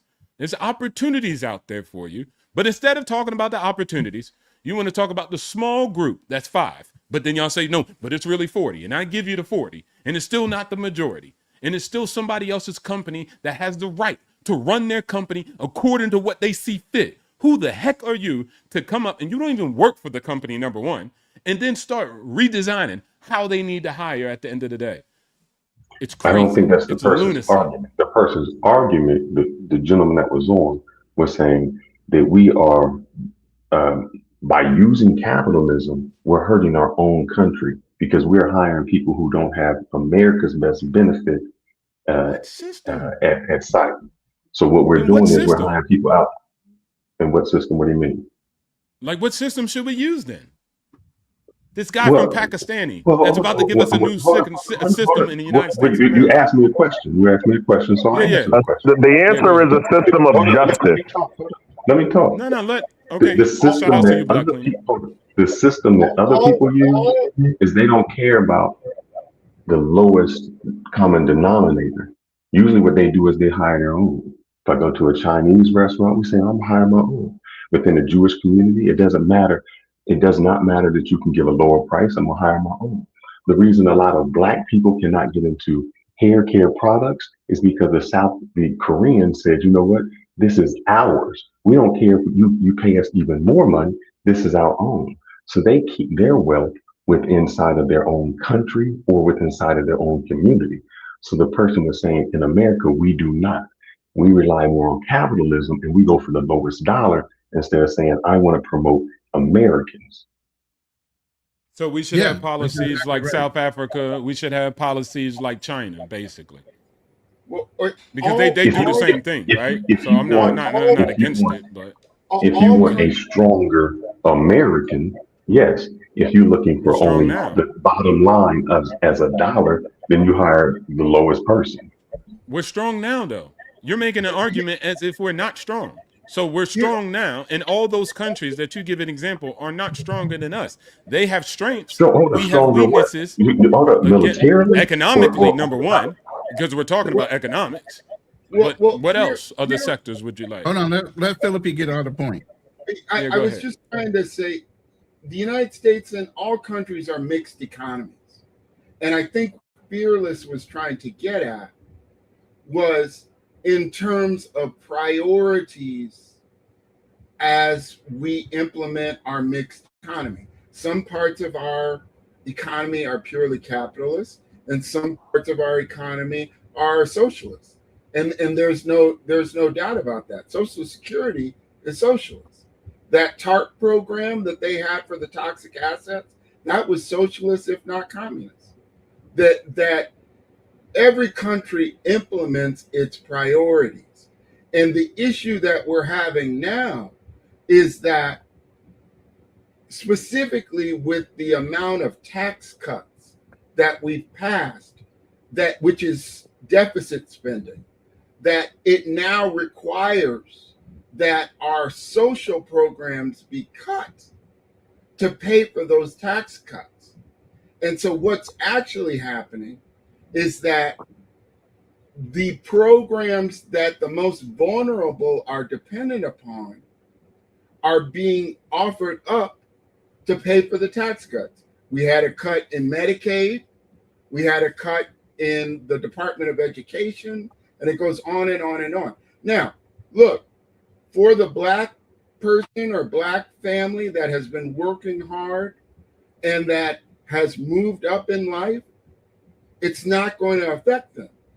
But for the most vulnerable of our community, it will definitely affect them because they are more dependent on the social commons to make up for their lack of income. And so, I thought that the question in comparing things was celebrating the 4th of July, we're still the best, I think was the commentary. And I think that is true, but there are some of us that are being deeply hurt. And it's really kind of a question of, do we care about these people or not? And some of our group care, and some of our group do not. And now, when you say these people, that dynamic, who are they that we speak? The lesser of our group in our community, here's it, to compare somebody like myself to when I first started my career as an attorney. I was actually working in the public schools, and specifically, my job was to terminate employees, expel children, and prosecute parents for truancy. I was the pilot person for all of it. So I was kind of Dr. Death for, it was depressing. But regardless. Sound like Snowball. What I saw was, particularly with the truancy, very often the kids that were missing 150 to 160 days of school, and they're only 180, I think, in the whole school year, were kids that were almost overwhelmingly a single parent, usually a woman, but in many, many cases, it wasn't even the parents, it was the grandparents that were raising the children. And what happened was that whichever child their child was that was the parent, they were unable to parent, and so the grandparents stepped in, and the father may or may not have been involved from the very beginning. But the point being that a person like that, that's really dependent upon the school system to educate their child, because let's take the grandparent. The grandparent may or may not have finished high school. So if you're talking about trying to teach advanced math, advanced science, to go to these more high-paying fields, this person, while not impossible being the children, they're up against it. They have to have a lot of to overcome the hurdles that are in their way from the outset. So to your point, Ronan, that's who I'm talking about. It's not someone like myself, where both of my parents were college educated, and in fact, both of my grandparents were college educated and professional people, multi-generations of performance. And my great-grandparent was also a professional person. So it's not going to affect me, but the people that I described, it will definitely affect them. Felipe, I have a question go for ahead, you. Black Cleaner. I know you had to say something. I had a question for Felipe. What year were you observing all of this? I worked for the Chicago Public Schools from 1996 until 2004 or 5. I can't remember. All right. Yeah. Okay. The reason I was asking that is because, we've all seen, we all seen this reel where Dr. Umar is talking about what happened after Dr. King gets assassinated in 1968, where they're saying the government or the powers that be took a look to see who was funding Dr. Martin Luther King and all of these civil rights activists during that time. And they saw that it was the working class families and the middle class Black families. And they was noticing that all of these middle class Black families or working class Black families worked, were tradesmen or worked in the factories. So what did they do? They outsourced the factories overseas, and they took the trades out of the schools. So that allowed the Black the Black economy to start to diminish because they didn't have the training and the tools, or they didn't have the jobs that were in their neighborhoods. Because when my family, what he was just talking about, my family came from the South during the Black migration in the 1940s, and they were able to work together. They all had different jobs working in the factories, shoe factories, even the bottling companies that they had up north. And they were able to not only buy property, but they was also able to own their own businesses, which was, corner stores and corner grocery stores, hair salons and all of that. But as soon as, they started taking the trades out of the schools in the 70s and, started, to push people to go to college instead of, going to trade schools and instead of doing the jobs at the Ford plant or at the shoe plant or at the chocolate plant. Now, all of a sudden, you start to see that the Black family and the Black neighborhoods are starting to diminish because there wasn't those things. And I understand,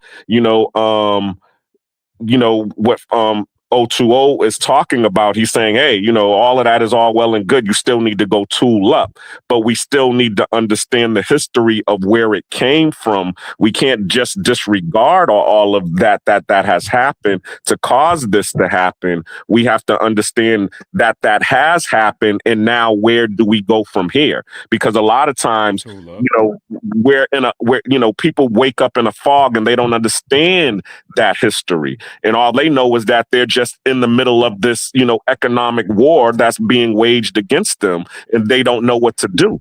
And then you just have the few that are able to wake up and see what's going on and be like a 020, you know what I'm saying? And I can include myself in that regard as well, because my father was one who was able to, make something out of nothing, just being a janitor, and then, becoming a pest control person and starting his own company. And then, we were able to move from there. But it was the knowing the history on what happened. And a lot of times when we try to start to research that and understand the history of what happened to us as a people, that's where people are like, never mind all of that, disregard all of that. We just need to be worrying about the now. And it's like, I need to know who hit me before I can figure out what I need to do later. You know what I mean? Or what I need to do right now. So I'm gonna land my plan there because I know I'm being long-winded.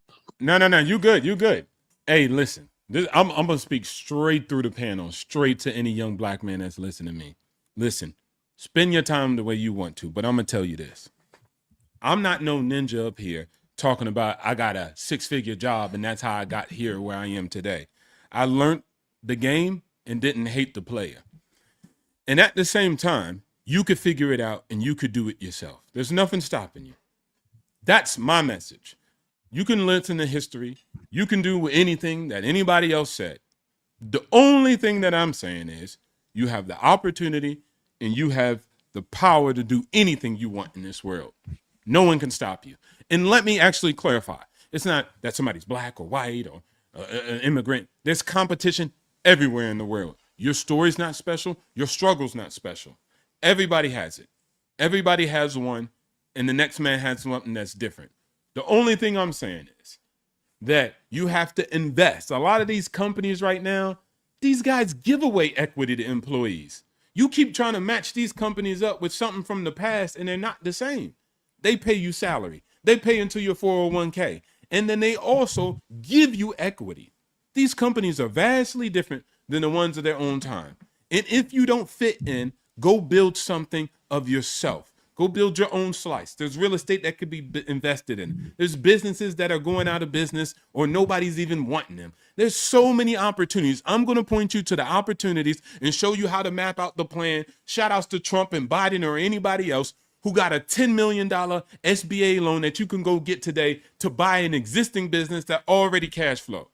You could do so much in this country. There's so much opportunities. Shout out to everybody who got their history and want to tell you about that. Go to them. They're the specialists at that. I'm specialized in that, getting results right now, right here. And it's not only me. They're going to try to make me out to be some super ninja. Like, oh, I'm just special. And oh, it's only me.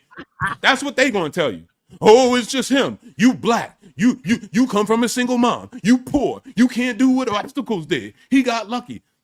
Okay, that's their argument. My argument is I'm not special. I'm not Superman. I'm none of that. I'm a regular dude. I can't even spell like that unless I'm using the autocorrect. So I'm just regular, bro. I just focused on things that matter, that got me where I am here today.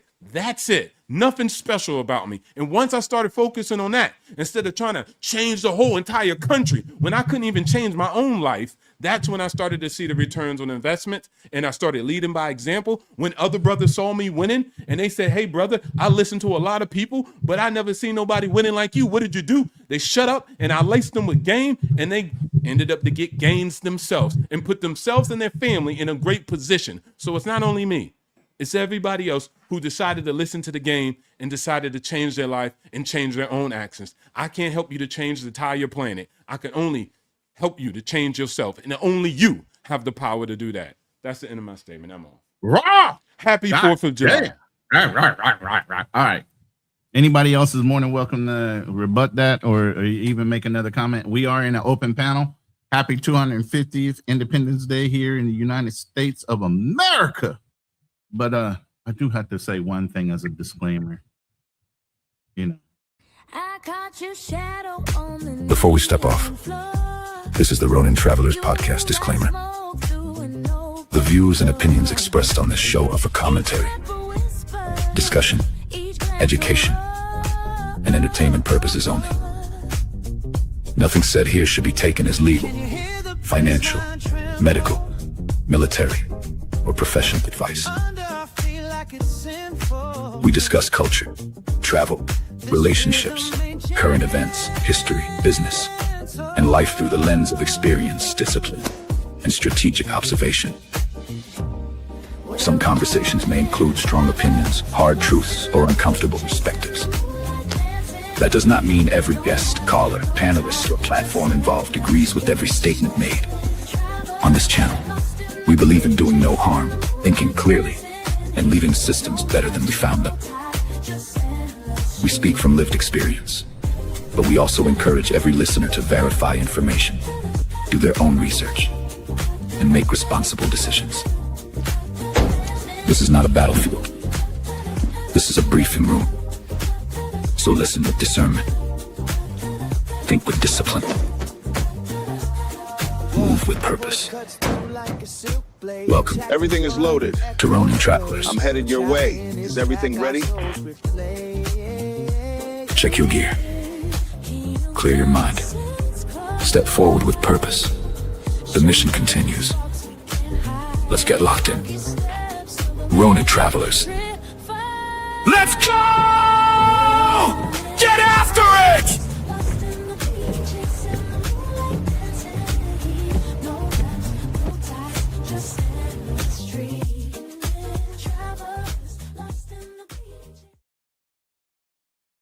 All right, and we're back. Thank you. I have to shout out my brother here, Philippi.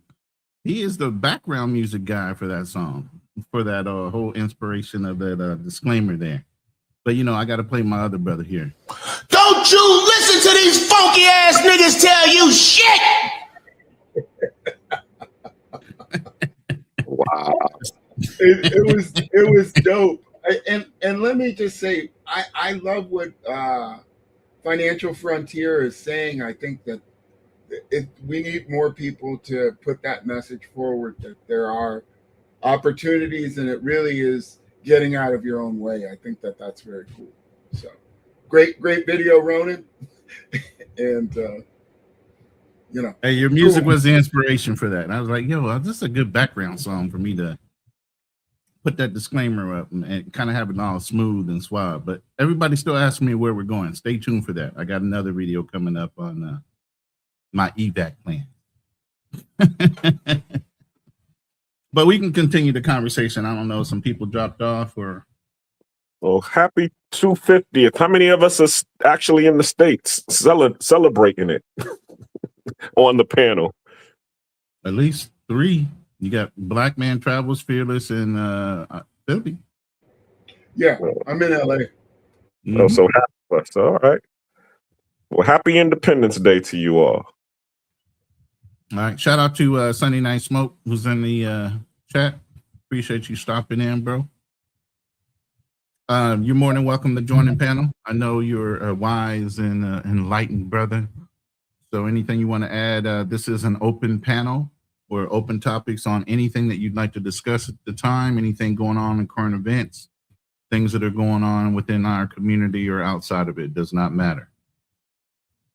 But with that, we can continue on with the conversation. I think everybody's taking a breather real quick. That's why I'm glad I put that little disclaimer up. Give everybody a second to get a breath, go take a piss, because sometimes I have to turn my camera off and go to the bathroom. I'm not so young anymore. I ain't holding shit. I'm going. It was a good intermission, Roman. Good intermission. And I say this, I have no problem with OPO said. My only issue is that I think sometimes we still have to recognize that there are boundaries that are put up for us that are not put up for others. Even with, I'm down celebrating a family reunion down in the heart of Mississippi, where it was a struggle. And we talked as a family, and each of our family members, and I'm talking about a doctor, one is a PhD, OBGYN, and we discussed amongst our family, because we have certain mottos about faith, family, and education. And even within those people who are highly educated, there are still struggles, and we see the boundaries. Example, one who's the PhD was at a university. They opened up a new wing, and one of her responsibilities was hiring RAs. And out of the 24 RAs, she hired 16 that were Black, qualified, but Black. And she got called in to say, why you got all these minorities here? Now, if they were all white, no one would have questioned them. And after 2 years, they just didn't renew her contract. Now, when she questioned and said, hold on, well, who do you want me to rescind the letter to off of this? Because these are all the people on the list and they're all qualified. It was just like, well, we'll find another way around to limit you.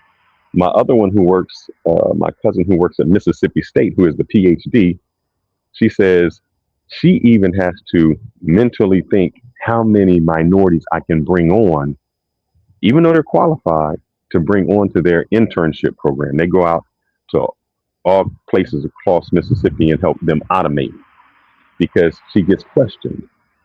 So yes, you do have the possibility to go anywhere, but the people in charge still try to limit your ability to. And I think I've had this conversation within my organization.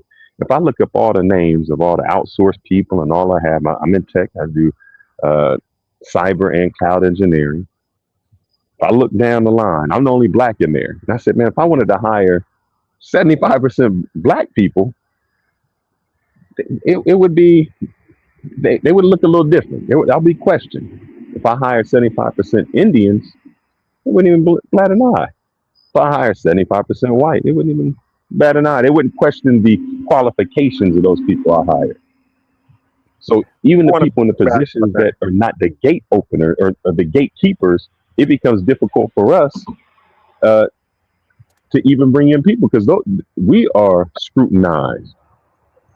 Yeah, and I'd like to piggyback on that as well, because I got my roommate. She actually is a recruiter for IT workers, and she would have issues similar to that. And it's not even based on hiring, because normally she's only gonna interview and then decide the salary for the people that they have, chosen to recruit and hire. Now, of course, she sees the salaries that come across the desks of, a lot of the candidates. And like Fearless was saying, when it's a white person, or, it might even be, an Indian person, they might not bat an eye at, giving that person that salary. But as soon as it's a black or brown person, and she's trying to give them the equal salary negotiation, now all of a sudden, why are you giving them the top of the budget? And then she would say, well, all I'm doing is giving them the same salary that you allowed Sally to get, who y'all hired 2 weeks ago. What's wrong with that?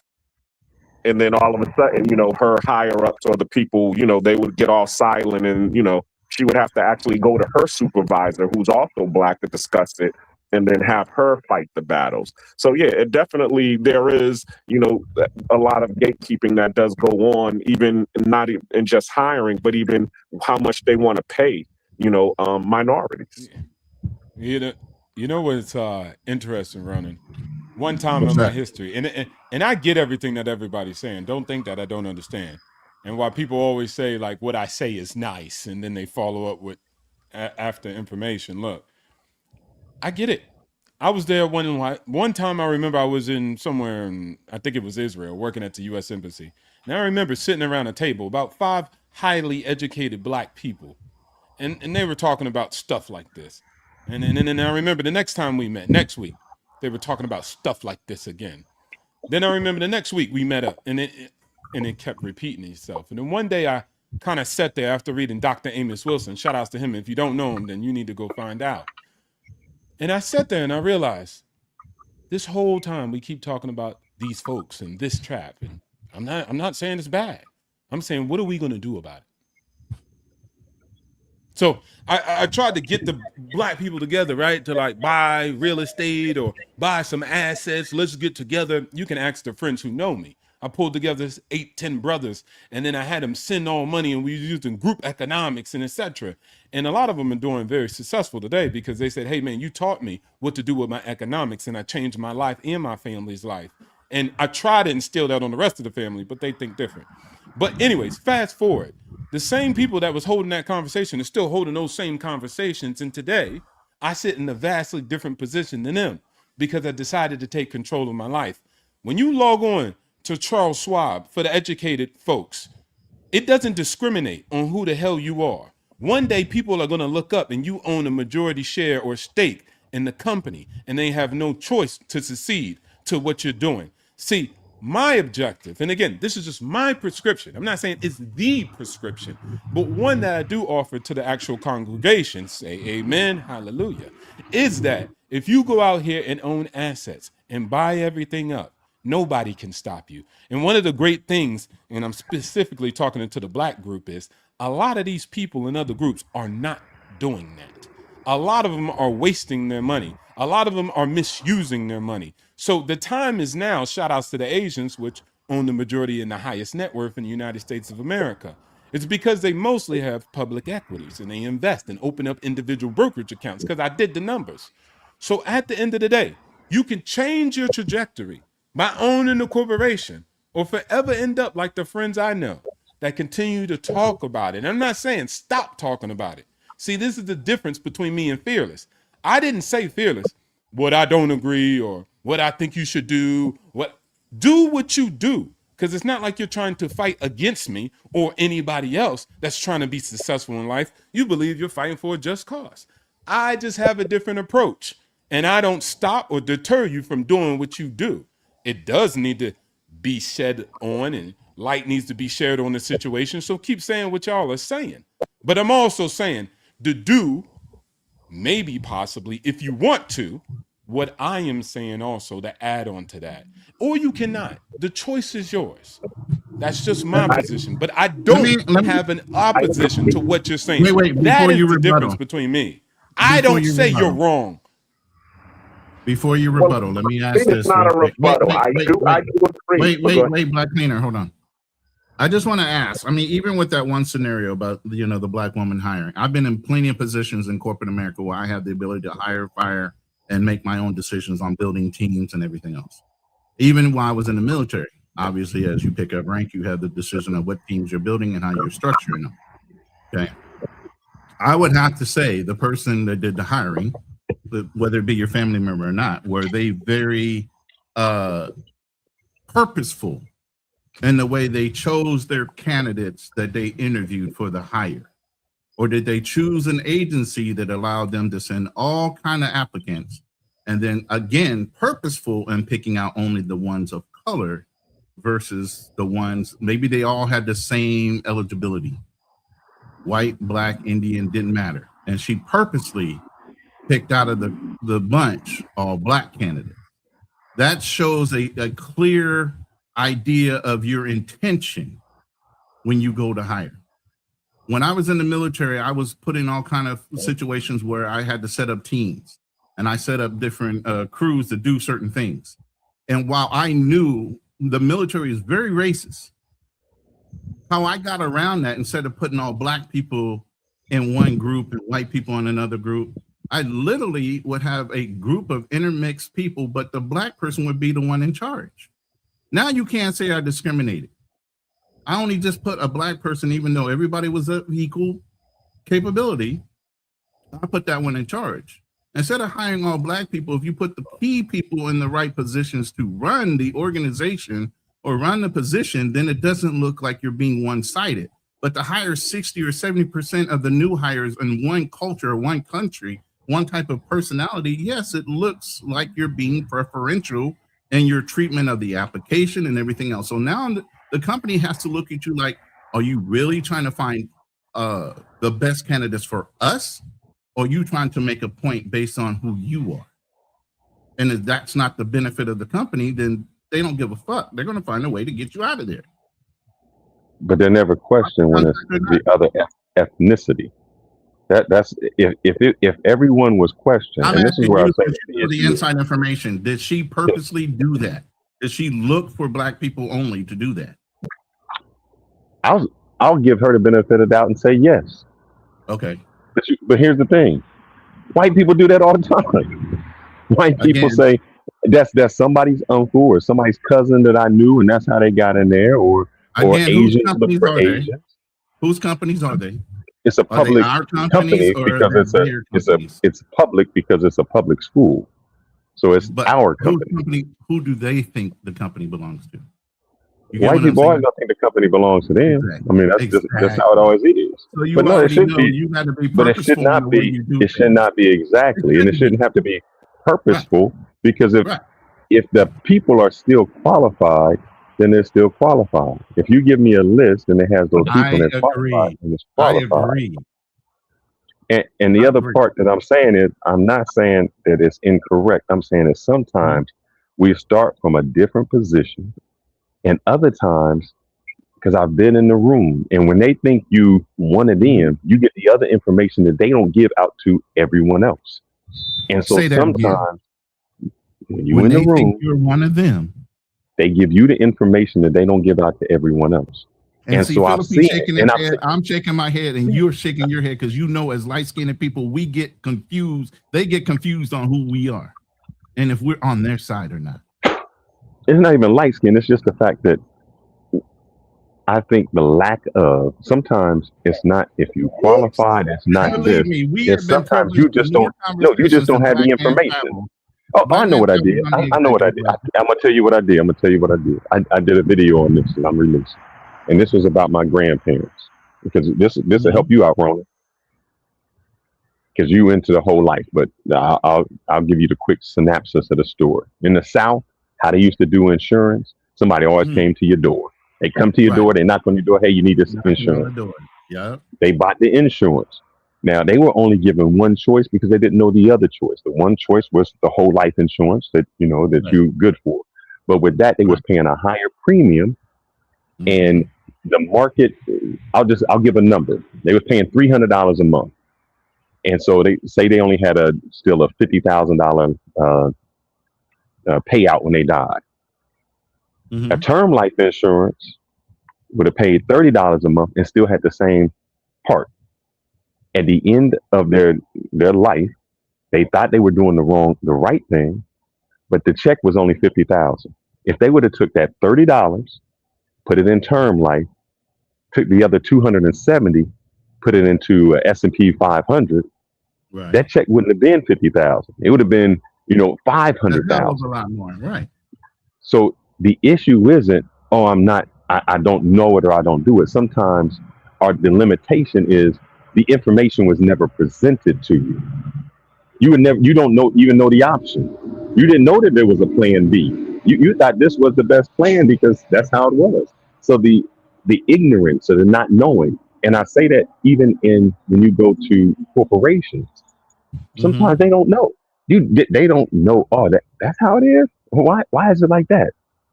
Well, why did you do it like that? Like it took somebody for me to say years ago when I first started that I was using my HSA incorrectly. They're like, no, brother, don't never. You pay out of pocket for your HSA.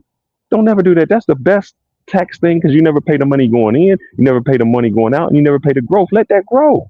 I didn't know that. I just thought you get the medical bill in and you pay. But it was somebody who gave me the information that nobody ever else expressed. So sometimes it's our ignorance, and in the other echelon, that information is shared. Whether it's investment tips, whether it's, hey, this is how you do properties, that investment is shared, and that information is, I wouldn't say prevented. It's more difficult for us to get it because sometimes we don't even know the question to ask. Meaning, like my grandparents, they just didn't know the question to ask. They didn't know there was multiple insurance policy. They did not know the question, and that's what is at our detriment. Is we haven't even been in the game long enough to know, oh, that's the question I asked. And that information isn't volunteered. And think about how many vets are on this show right now who weren't given the information on how to increase your disability. I mean, but there was plenty of people who came before them that were of a different hue or whatever that was given that information and was probably, getting a whole of, increase, not only just increases, but, also other, uses for their VA benefits and, home, what is it? The home loan, what's the other, aid and attendance, all of those different other benefits that they talk about. Because I know that was one of the things that happened with my father. He got out of the military in 1960. He was a part of the occupation, the Korean War. He was stationed in Okinawa. He was 82nd Airborne. He was getting 20% disability all the way up until I got 20% disability. So he was getting disability for about 40, 50 years. It wasn't until, my cousin who got out of the Air Force and started, talking to his people who worked in customs, who are also vets, who started letting them know, yo, do you know that you can get increases? There are other things that you can do in order to get, other benefits, your aid and attendance and all of these different other benefits. He didn't know about none of that stuff. He died 84 and didn't get the and when he died, he got an increase to $2,400 a month. But they was like, oh, well, you're dead now. So of course they just, stopped all of his benefits. Yo, so I want to add this into the conversation. This is why, Ronan, one of the big reasons I invest in Alphabet is not just to make money. It really saved me. It made me the man I am today.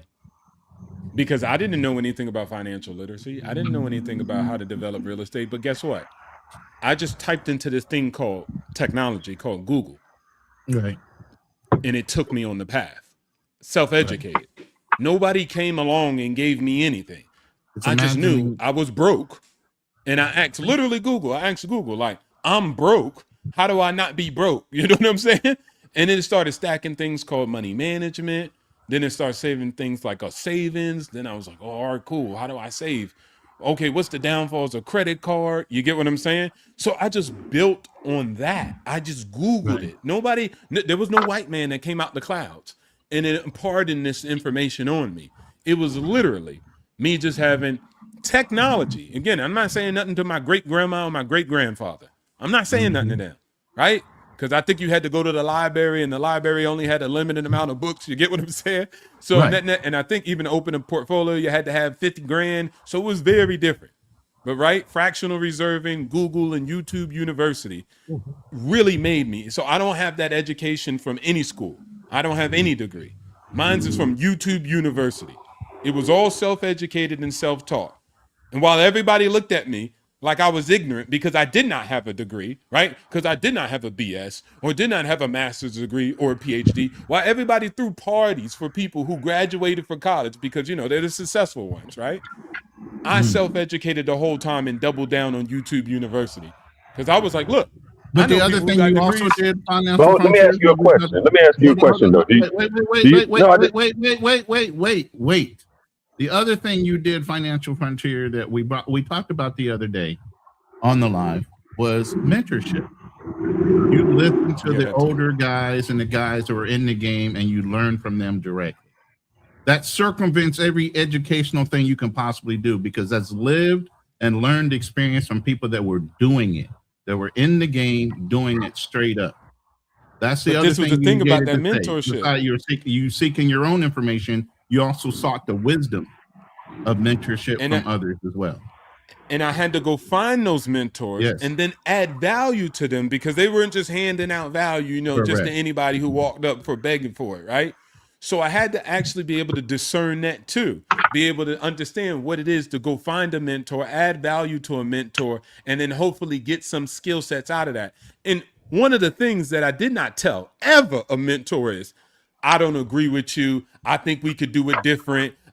You see what I'm saying? A lot of people are arrogant in that way. Where if you come to them and they be like, well, the minute you started an argument, I ain't got time to waste with you. So what happens usually? The teacher appears when the student is ready. So it's not about having a lack of information all the time. I didn't say never.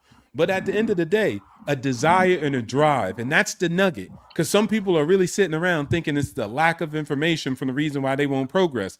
I didn't have the information. I just had the drive to go find the information. We found a lot of things. Discovery is a part of the human evolution, to go find and discover things. They usually just didn't come to us. We had to go and find it and seek it. And I think that's a untapped power that most people don't understand that they have. And that's what I like to add to the conversation. But sometimes it's not even understanding the question. I don't know how the military works, so if I give a bad analogy, please forgive me. But if I went in and they said, oh, you got this 85% or 50% disability, and that, you know, that's what was said. If I don't know that, I should have asked this or I could have gotten this, I would think that that was it. Because nobody told me that's otherwise. That's how it is.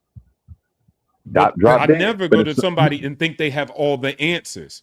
And so even if I went to one source to get information and they told me something, I say, I'm saying like the doctor, how does it work in the military? I mean, I don't know how it works. So I'm saying if you go to your physician. Let me say this real quick. And I did this while you guys were talking. You see those two words? Ignorance versus trusting. Okay. Are we ignorant, or as a people are we too trusting in the information that's we are? I would say we're trusting. We don't know how to call people to the table in order to verify, like we do in here. Give me your stats. Give me the percentages on why I should go this direction instead of some other direction. Why should I? I would say we're trusting. The thing. And that's why the Department of Labor commissioned back in the 1920s how to sell to Black Americans, because of how many trillions of dollars was in our community specifically. We are too trusting in the information that is given to us, and we're more trusting of the skin tone of the person telling us. Yep, I agree with that. I agree. And especially, I understand that they might have been misled, but are we as a people? We need to challenge ourselves on why, and we do this in our rooms wholeheartedly. We'll do this in our room, but when it comes down to real life, if a white person or somebody of light skin told you something and he was a real good salesman at the way he projected it, are you just taking his word for it? You're going to dig in. So see, here's the thing. When I say this, I'm not talking about me. I question everything. No, I know that. I know that. I'm talking in general to but everybody. I observe our people. And through that observation, I see, oh, well, somebody told them that.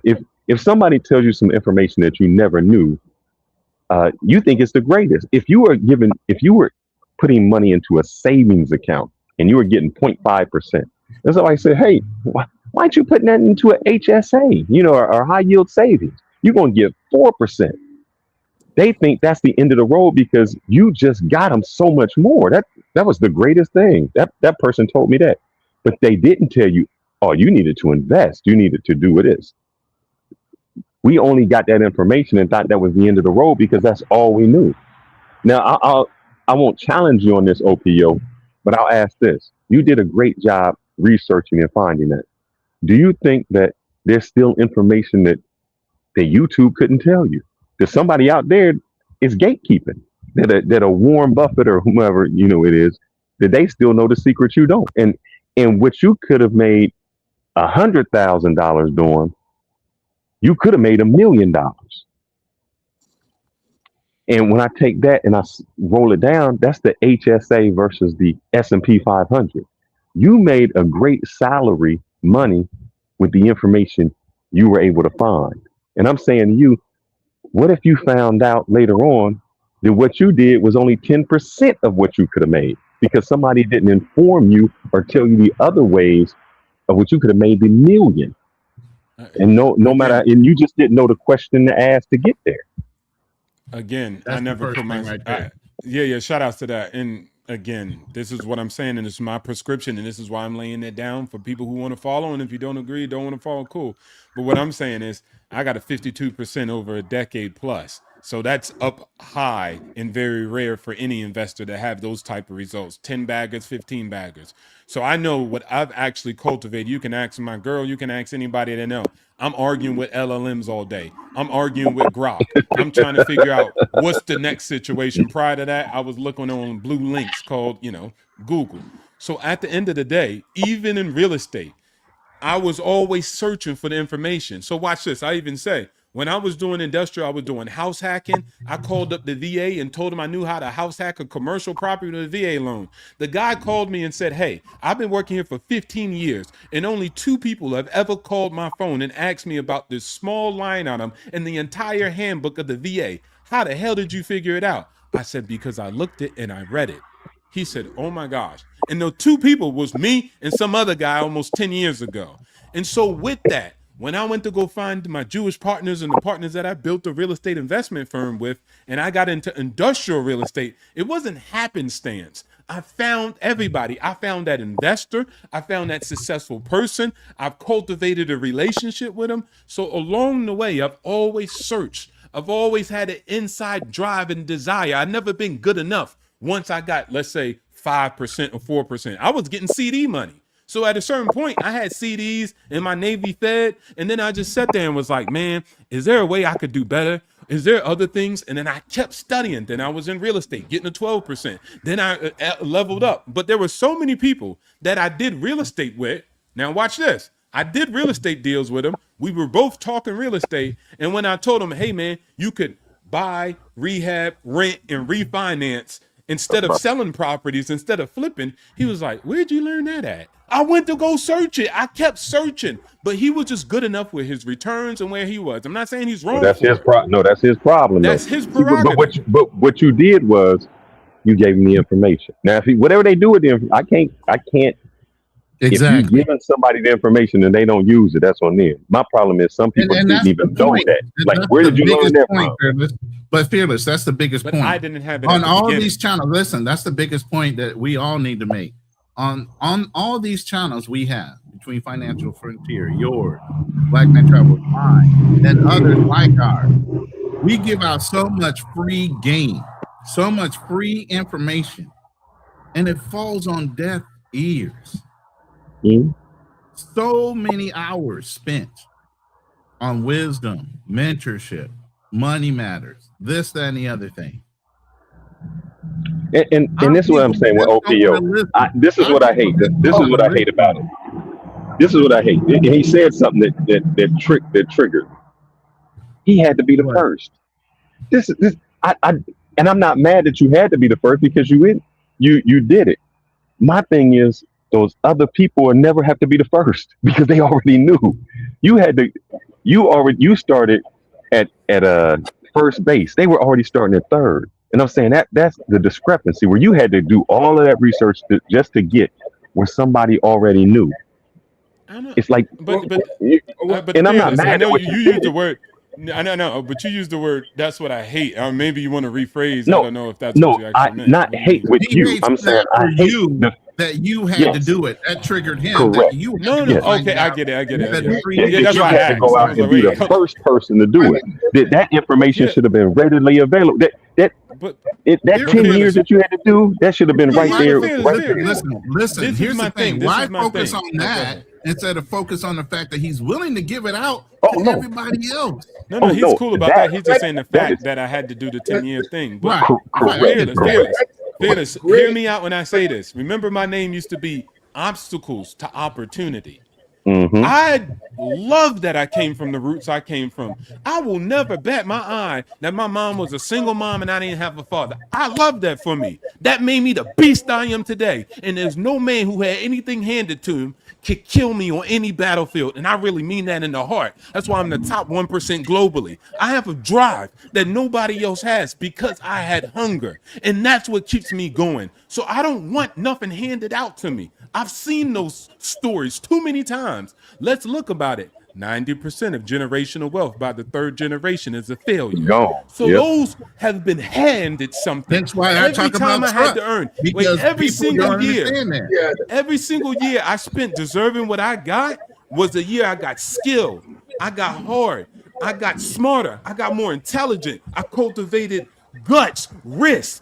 Like this, and I saw more for my limitation. I didn't even see a limit at a certain point. So I love that I had to have those 10 years. And by the time I caught up to that guy, I was doing 155 and he was cruising at 100 because his daddy set him on cruise control. So it's an entirely different type of game that I'm playing, and I zip past him and he'll never catch up. So that's why I love my story. I would never have it any other way. I don't want to hand out, and I don't feel no way that his daddy or whoever handed out or whatever he fell into or was given the information. It makes me a better competitor because I had to cultivate the information. I have different skills that he will never have.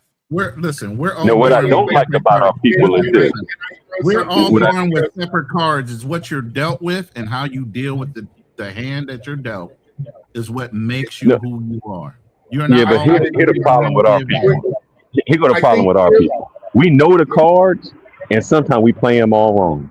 If Obstacles gave this brother some information that he didn't know and he didn't use it, that is sometimes the majority of problems with our people. Yeah. Sometimes we know the answer and we still don't use it, which that's the person you can't help.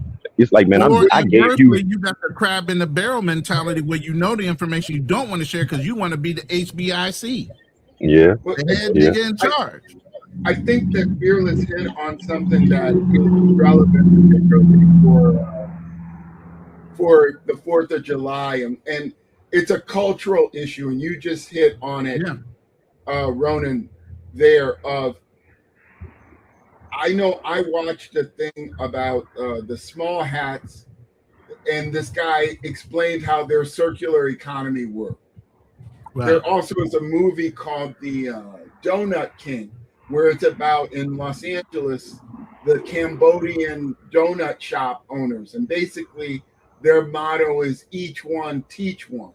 So these are people that are not related to one another other than they're from Cambodia.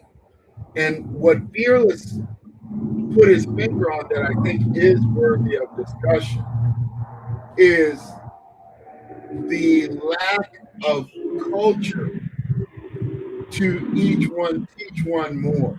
Now, I have an answer to why that exists, but I don't know if the solution is going to be forthcoming. I believe that we don't have an each one teach one as much in the black community. I don't know. Fearless, you got to mute your background. Oh, I'm sorry, brother. I'm outside, sitting outside a hotel. Yeah, that's not good. That the meritorious manumission laws only released 1 or 2 slaves a year, and so that set up a, you know, for each plantation they would set up these manumission people who had to prove value for whites to gain their freedom. You can look at the laws at any time. But the point is, it created a mentality among many blacks not to trust each other because they were competing for the opportunity to get their freedom at the end of the year. And so even when people have knowledge and know-how, among some of us, there's a reluctance to share that knowledge. Now, a beautiful thing is that Financial Frontier has been consistent for years, ever since I've seen him as obstacles to opportunities and beyond, that he's really been trying to teach people and help people. And that's great. Unfortunately, for a lot of us, though, there is a kind of page one rewrite with each generation. And that, I don't know if we're going to be able to solve it, because it's a deep-seated, multi-generational problem of not trusting not only your own family members, but also beyond your family. And that actually goes back to, I think, something you were talking about, Ronan, of when you're selecting people to put together a team and so on and so forth. And one of the issues that you have in corporate is when you're asked to co-sign other people. You know, you want to bring them on the team. Oh, that's a big one. And, you know, it gets real tough, because if you co-sign them and then they clown, yep. It makes people reluctant to reach out their hand and help. You know, that and I think obstacles goes by a different one, which I don't know, I'm gonna put words in his mouth, which I would agree with. I can't say each one teach one. I would almost say each one teach the one who want to learn, because you can't teach everybody. I mean, the information can be there, but if you spend the majority of your time trying to teach someone who is unwilling to listen or always against what you're trying to do, instead of just let me share this information, you'll spend majority of your time trying to help people who not ready or don't want to be helped, when you could actually spend the majority of your time helping someone who is receptive to what you're doing. Well, there's two things to that. There's two things to that. Number one, of course, everybody thinks different. I mean, you have some people that think, you know, lineal, because I'm a lineal thinker. Okay, you got people who think spatial, and you got some people that think emotional. So that's number one. Number two, we're all on different dynamics. And I talked about this last week on my live, where, you know, I was saying, you know, you got the first dynamic where they're, you know, focusing on survival of themselves. And then once they master being able to get out of that dynamic and they're able to take care of themselves, then they, you know, look for a mate. And then when they get out of that dynamic, you know, they trying to help their people. And a lot of us are stuck in that dynamic of trying to help our people. And then you have, you know, other people who are saying, okay, well, I mastered, you know, or I'm done trying to help my people. I'm just going to try to help the human race. And that's the fourth dynamic. And when you start to get, you know, when you start to understand these dynamics and master these dynamics, the greater you become. But a lot of things that I see is that when you're looking at the younger generation or these other people who are not wanting to, you know, take the information that's given, it's a lot of times because they're looking at the messenger and they're saying, do I really want to be the messenger, you know, look like the messenger or become what the messenger has become? You know, because I put out a lot of information and then they look at me and they're like, well, you're a janitor. I'm not trying to be no janitor. Oh, you live in you know, you only live in a townhome. I'm not trying to live in a townhome. I want to live in a mansion. I want to drive a G4. And I'm like, okay, well, fine. Go seek that mentor and see what he's doing. And a lot of times that mentor might be wearing a dress. Yeah, well, yeah, you can live like I'm living, but you got to put this dress on. You want and some of them will actually do that in order to get those things that mentor wants. But go ahead, I'll leave it alone right there. Black Glitter. Hey, but you was cooking. You was cooking with vibranium. Hey, I gotta let the lovely cleaning ladies clean the studio, so I'm about to go. But right, one of the things that I did want to say, and I'll always be going in on China, and I love America, y'all guys know. But out of respect to the actual Chinese people, even though I'm not a part of them, I do respect their hustle. At one point, they were considered certain types of people be very low in the world order. They used to have a saying, not a Chinaman's chance. Mm-hmm. And within a generation, they changed that. Now, people could go back and forth about how they did it. But they were a part of the story that showed me that whites are not Thanos.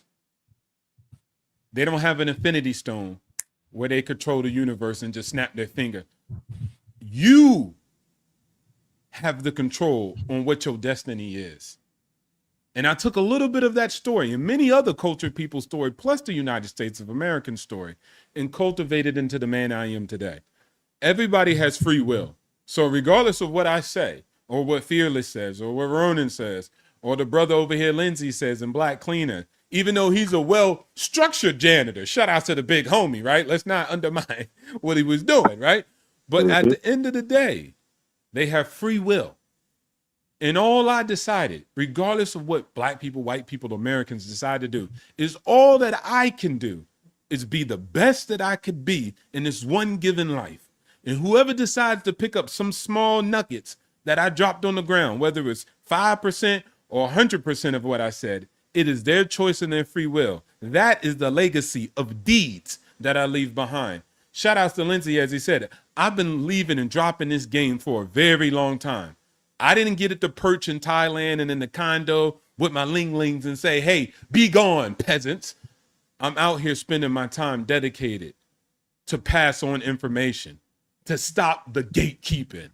So at the end of the day, you can do anything that you do, just like we told you when you was young, but we stopped telling you when you got older. So shout outs to Ronan, shout outs to all the brothers on the channel for being here. Shout outs to United States of America and our independence. And the Marine Corps is the only military in the world. Only. Say that again. Ooh, rah. Shout outs to all the brothers. Hey, Fearless, get in the hotel and get your chill on, man. We heard you, my brother. Go back to living the good life. Peace out, brothers. Hey, salute to you, brother. I appreciate you at all times. Hey, real quick, let me touch on some things that were just said here just recently amongst the brotherhood here. There's a lot of different ways of learning. People learn spatially, linear. They think different ways. Emotionally, they learn by visualization. They learn by verbal modes or combination thereof. And people learn out of desperation. They're forced to learn because they're hungry. It's life or death. You, as somebody that's a trainer, somebody that's an influencer, a mentorship type of thing, like Fearless was saying, you can teach them until they're blue in the face, but if they don't actually utilize some of the things that you're trying to teach them, then you're wasting your time. And that's even as me going through the military, me as being a corporate trainer and going through different infrastructures as executive management and so on. And then even getting into the insurance game where I owned an agency and I was running almost 300 agents and tens of thousands of fucking clients. At a certain point, you have to set limits to the investment of your time in teaching. Okay. So this is where you get into your time management and what you're willing to invest in and your rate of return on your time and your value. As I was educating people and training them in insurance and different things in sales, I would set limits. And one of the things I would do is set off the rules. Look, if I'm teaching you something, I'd better see a pen and I better see a fucking pad. First thing you need to write on there is when I'm talking to you about the date and time. Keep it organized. I had to structure people on how to take fucking competent notes. Okay. I'm only going to repeat myself twice with anybody. Literally while I was teaching. I'm only going to repeat myself. Funny, Robin, hold on, let me finish. So I would set a limit like that. So first time I taught you, I said, okay, what did I train you on? Well, you said this is where's your notepad? Let me see it on your notes. Okay. I'll go back over and teach you again. Revise your notes so you understand the next time when you get stuck. Okay, you got it? Yeah, I got it. I walk away. Right? Now, if somebody wanted to feel sympathy for that person after I told them the second time, they came back and Thursday, I don't remember how to do that. Did you not take notes? Yeah, show me your notes. Okay, it's right there in black and white. How come you don't know how to refer to your own fucking notes that you wrote in your own penmanship? You get what I'm saying? Now it's a waste of my time because you wrote it down. You should have been comprehensive enough to understand what you wrote in that fucking book in your own handwriting, not my own. It's not a piece of paper I printed out for you to read and throw away and disregard. You took the time and effort to write it in your handwriting, right? So after that, I stopped investing my time because I'm looking for a rate of return for my time, especially if I'm training agents to be like me and make money for me because I'm not investing my time in making my own actual sales. I need to make sure my agents are making time and selling and doing things competently where they're closing enough business to replace what I'm not doing for myself. So at a certain point, you got to understand who's a fucking loss and who's going to make you money. And that's the discernment as you go through life. You got to understand what's a worthy time of your investment and what's not. And after a while, you just got to fold up shop and say, you're going to die on the vine. You survive on your own. And if you get hungry enough, and if it's a life or death situation, maybe you'll pick it up. But right now, you're not focused on what I'm trying to teach you. So go learn something else. And I would let it go. I'm not going to think twice about whether you make it or not. And your investment in your time. What I'm going to do is value my investment and my time on the people that want to learn. And that is by demonstrating to me that you're listening and learning from what I'm saying. Okay, go ahead, Phil. I'm gonna give you some pushback, Ronan, and this may or may not be true, but I'm gonna piggyback on what the gentleman said. Okay. And I did the same thing he said is what I said to my family, and then I had to go back and do some realization. Mm-hmm. He said we always start all over. Every generation, we always start from scratch, and that's true. But then I said, why? And I said one of the reasons why is I'm not even starting at home. I said, man, I talk to these guys every day about, man, your 401k, your your HSA, how you make this money, how you put this in, how you do a convert. And I said, you know what? I don't even tell my wife this. I said, so what if I died tomorrow? One, she wouldn't know where all the money yet. And if she got all the money from my insurance, this shit'll be gone because I have not taught her how to do it. Correct. So with our children, we say, I was guilty of it, and I think I've been guilty of it. They just supposed to learn through osmosis. Like somehow I never sat down with them and do it. And I had to change that up with my wife and say, you know what? We got to have Financial Friday.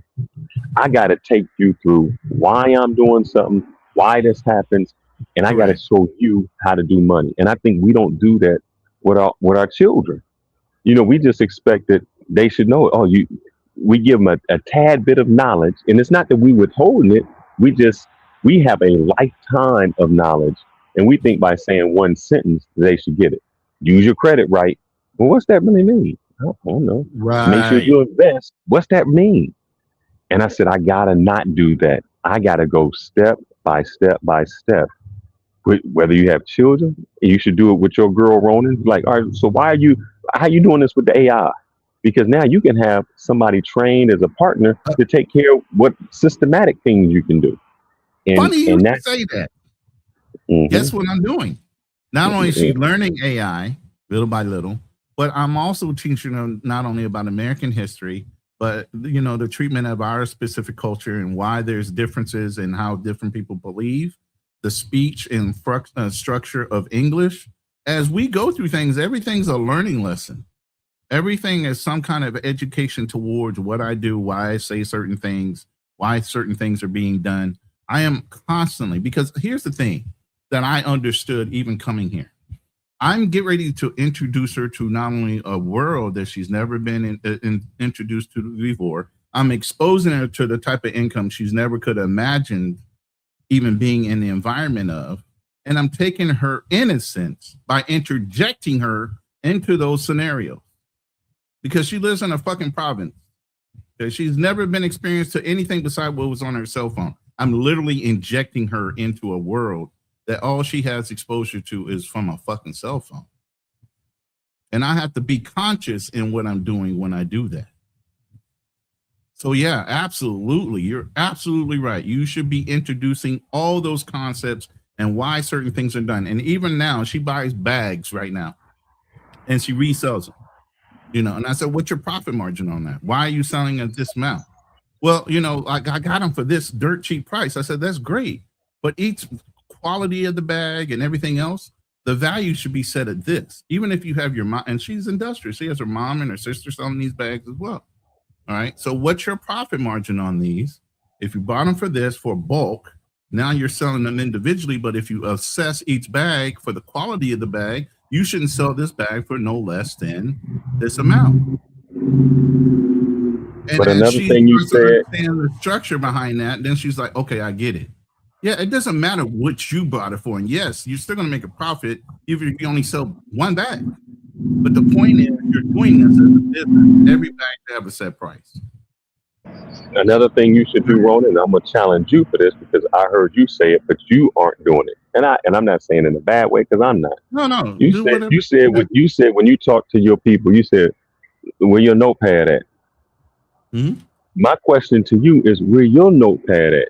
And not in a bad way, because I had to say this. I said, man, I got all this knowledge. Bruh, look. I haven't written it down. I'm seriously telling you, every line. Exactly. That's what I'm doing. I take notes should be on writing every down. line. Yeah, we should be writing down. You have all that knowledge on what to do. We should be within our own self writing on out. We got AI. We should just say to AI, hey, I want you to start with this lesson and give me that lesson and based on my knowledge, and I want you to give me a summary. And that's what we should be passing on to our next generation. And listen, all my listeners know, and everybody, even if I say something, I'm not going to tell you something I don't do. Okay, I'm not going to tell you or try to lead you down a road that I have not been down. I talk about lived experience versus learned experience and the difference between them. Even when we were dealing with our brother Darnell, I showed you pictures when I went through PTSD, how I looked, the overdrawn beard, my hair being out and disheveled and not trimmed and not being cared for and not caring for my own appearance. That's a sign of depression when it comes to PTSD and prior service. I don't speak from things I don't know and have not experienced or done myself.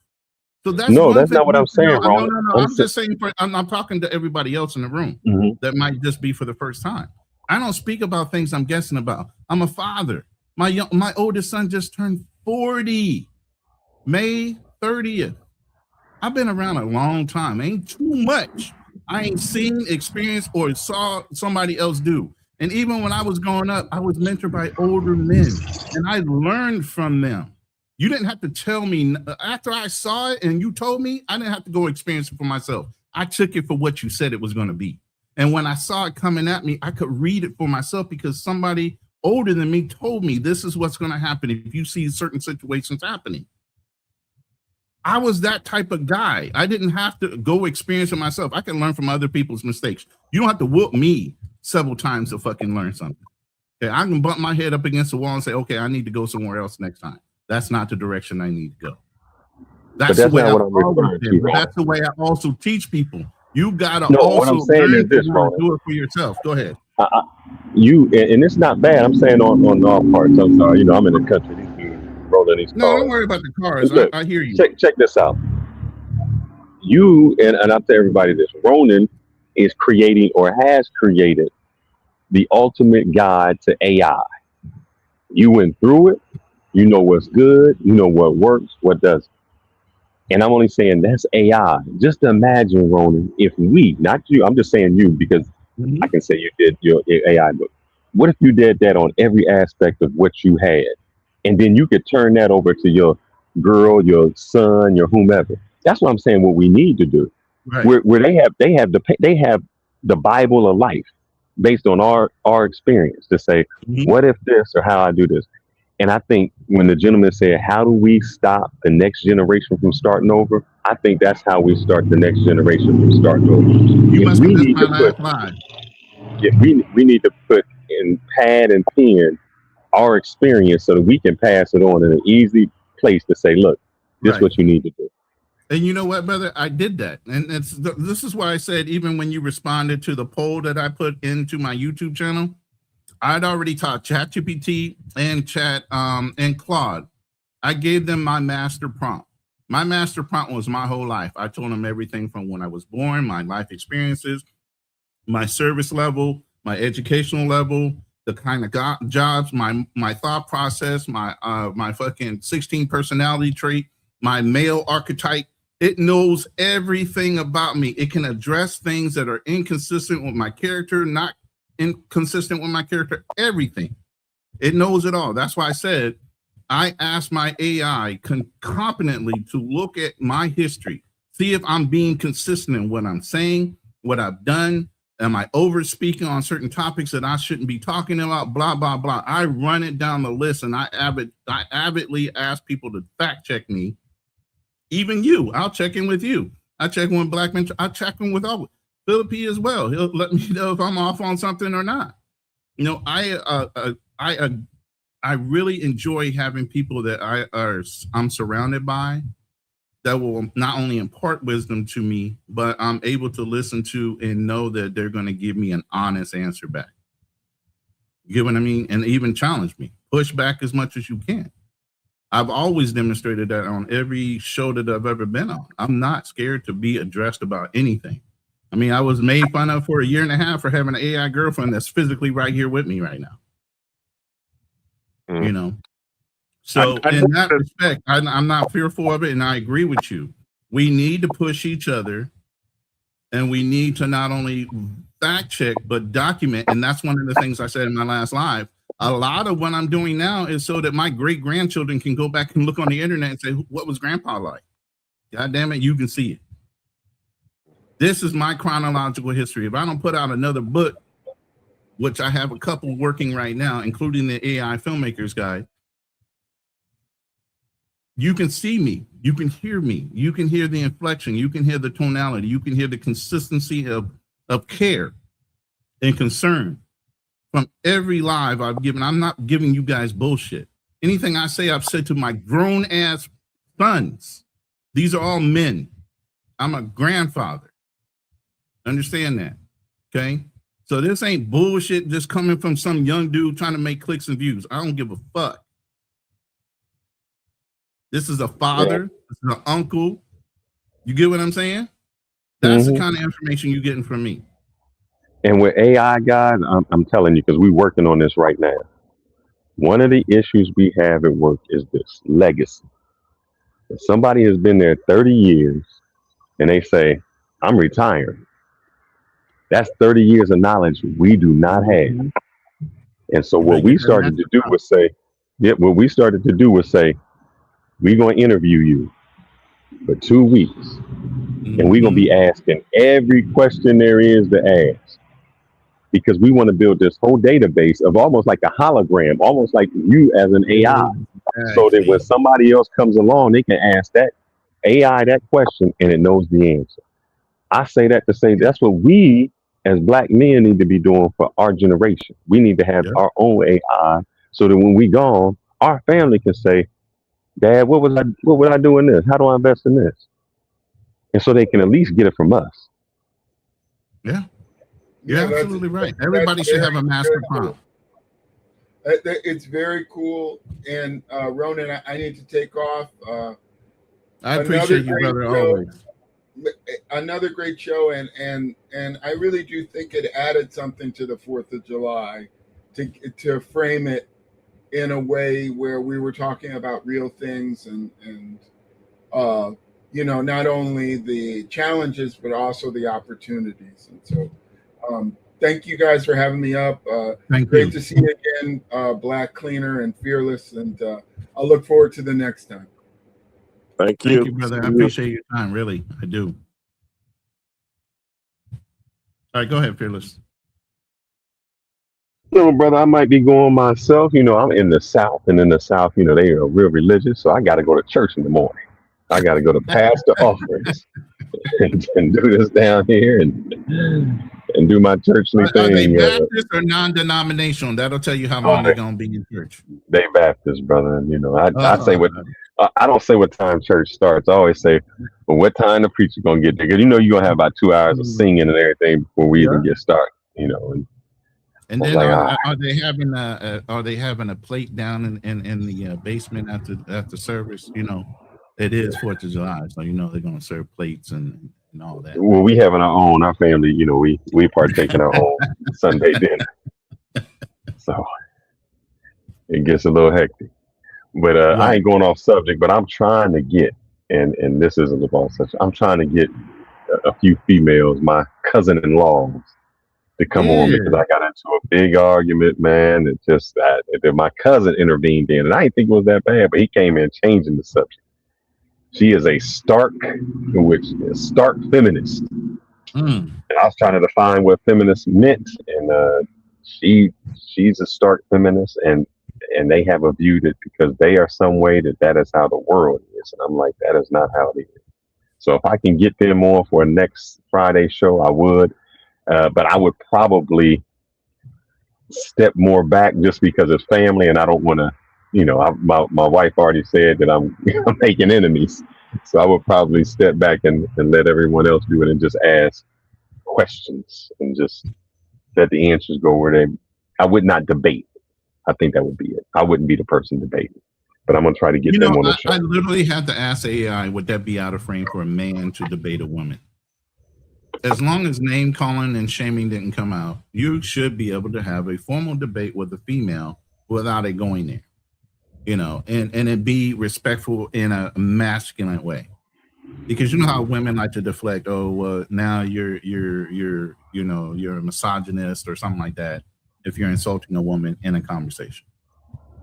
I would tell you their guidelines are going to be this: do not generalize them, because that's what they said to me. Even though that's what you would normally do if the majority of something is somewhere. I'm famous for infographics. I'll break it out stats on it real quick while she's sitting there talking. And I don't think you got to go feminine, because she's a little bit she can hold her own, but she's gonna be masculine on you. So that sounds like a fun time. I'm saying what it is. It is what it is, man. That sounds like a fun time. It's been a great show, brother. I'm gonna see if I can get that together, and I hope that you guys will be able to tune into that and see it. They strong, they opinionated, and strong black women, and they're educated. They're not women who are not educated. One is a PhD, and the other one works for the Federal Reserve thing. So, I'll see. I just put that out there. But man, this was a good show. I'm glad I could stop in and we'll listen from the back. I know you're with your family right now, so I appreciate it. Yes, sir. All right, my brother. All right, man. Yes, sir. You know what? It is 3 hours on the live, so we're going to go ahead and end it, because I know here in the Philippines it's not too late. It's just in the afternoon, but it's early morning there. So I appreciate everybody that got to tune in. I don't know if you guys are on midnight shift or you guys are working or whatever you're doing in America, but I really do appreciate it. Happy Independence Day, even though it's over there for you guys. I really do love America no matter where I am in the world. I'm a proud American. Obviously, if I've served. So, I might be disheartened in the leadership. I'm not disheartened in the fact that I'm an American. Black Cleaner, you got anything for me, brother? I know you got the Nate Live coming up. Don't you have something going on tomorrow, Monday night? Yes, Monday I will be having Blacks Building Wealth and Trade. That's what we will be talking about on Monday.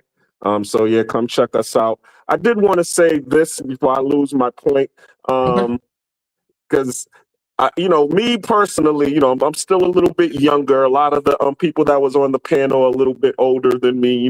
They're past the 50 mark. So what I do is I try to be the bridge between, the OGs and the unks and the YNs. You know, I'm the unk in this regard, and I try to be the translator or the bridge to the YNs of what they're saying. Because there was one thing that you said, Ronan, and you know that you said I only try to tell people twice. After the third or fourth time, I'm done with you. And what I've learned was that nowadays, dealing with today's youth, you have to tell the average person will get it after the 8th time that you tell them.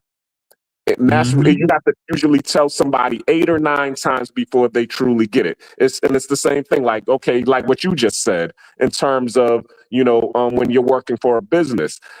If you have to keep repeating this thing 4 times, then of course after the third or fourth time, you're out of there. They're gonna fire you because you're a liability to that company. So it's normally what happens is once that person gets rehired in that industry, if they continue, because a lot of people who are just employees, they'll get fired from a job and then go do a whole different industry. They'll be like, all right, I'm gonna go work at a Family Dollar since I done got fired from McDonald's. Because they just looking for the next, job that's opening. But if you're in an industry, then a lot of people, what will happen is they'll start to really get what the former employee was saying the second or third time that they get hired in that industry. And that's when I started to understand human nature and understanding that's when I started being a little bit less of a drill sergeant when it came to, dealing with today's youth. I'm really not that way. I might sound like that right now. I'm really not that way. And you know what I used to do? Listen, let me say it this way. That wasn't the only tactic or technique I used. I picked out 4 fun movies that people can go and watch. And I would have my salespeople go and watch those movies. Had to deal with sales, but it's also a teaching moment. And I'd ask them, identify some techniques of sales that you picked up out of this movie. And I would sit down with them and say, did you watch the movie? Yeah. What did you pick up? Blah, blah, blah. And so I would train them also with, like I said, people learn auditorily, visually, and a combination thereof, right? And repetitiously. The more you hear it, the more it starts to become your own. And I used to tell people, even with scripts, learn the script. I don't want to hear you reading it. Anybody on the other side of the phone can tell you're fucking reading the script. Internalize it, make it your own, and then spit it back out. Don't skip any parts, but you need to make it your own.